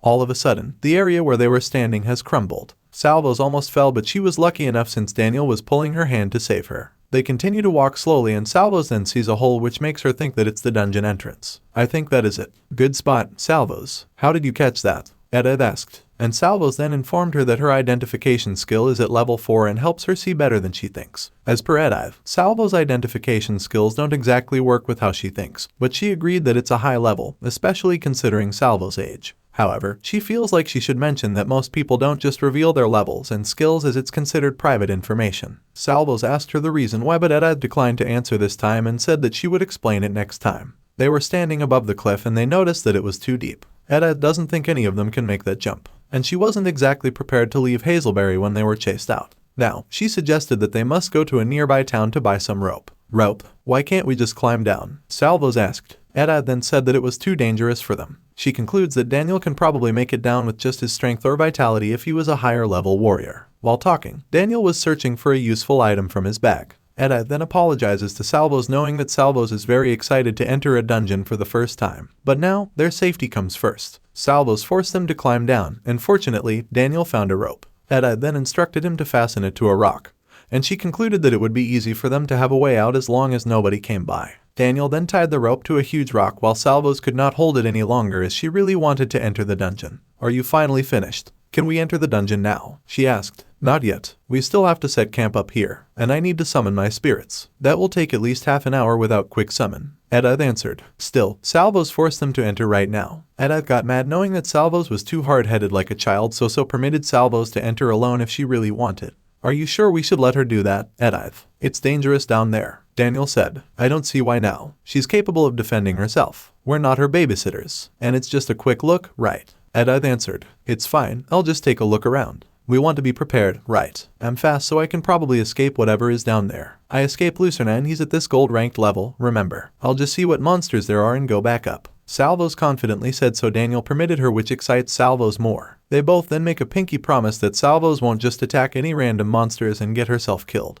Random then swore that he wouldn't attack any random monsters without a good reason. Daniel then helped Salvos to get down on the cliff, and Salvos was sure that she would not attack any random monsters without a good reason. But if a monster attacks her first, she'll have no choice but to fight back. After she finally landed on the cliff, she activated a fire so she could have a light as it was too dark. Her system window then appeared, stating that Salvos is now entering the dungeon called Silkfall's Crevice. That's all for today. Thank you so much for watching. I hope you guys enjoyed. If you wish to have another part of this recap, please give us at least 2,000 likes. Please don't forget to comment and subscribe to our channel for more content like this. Until next time.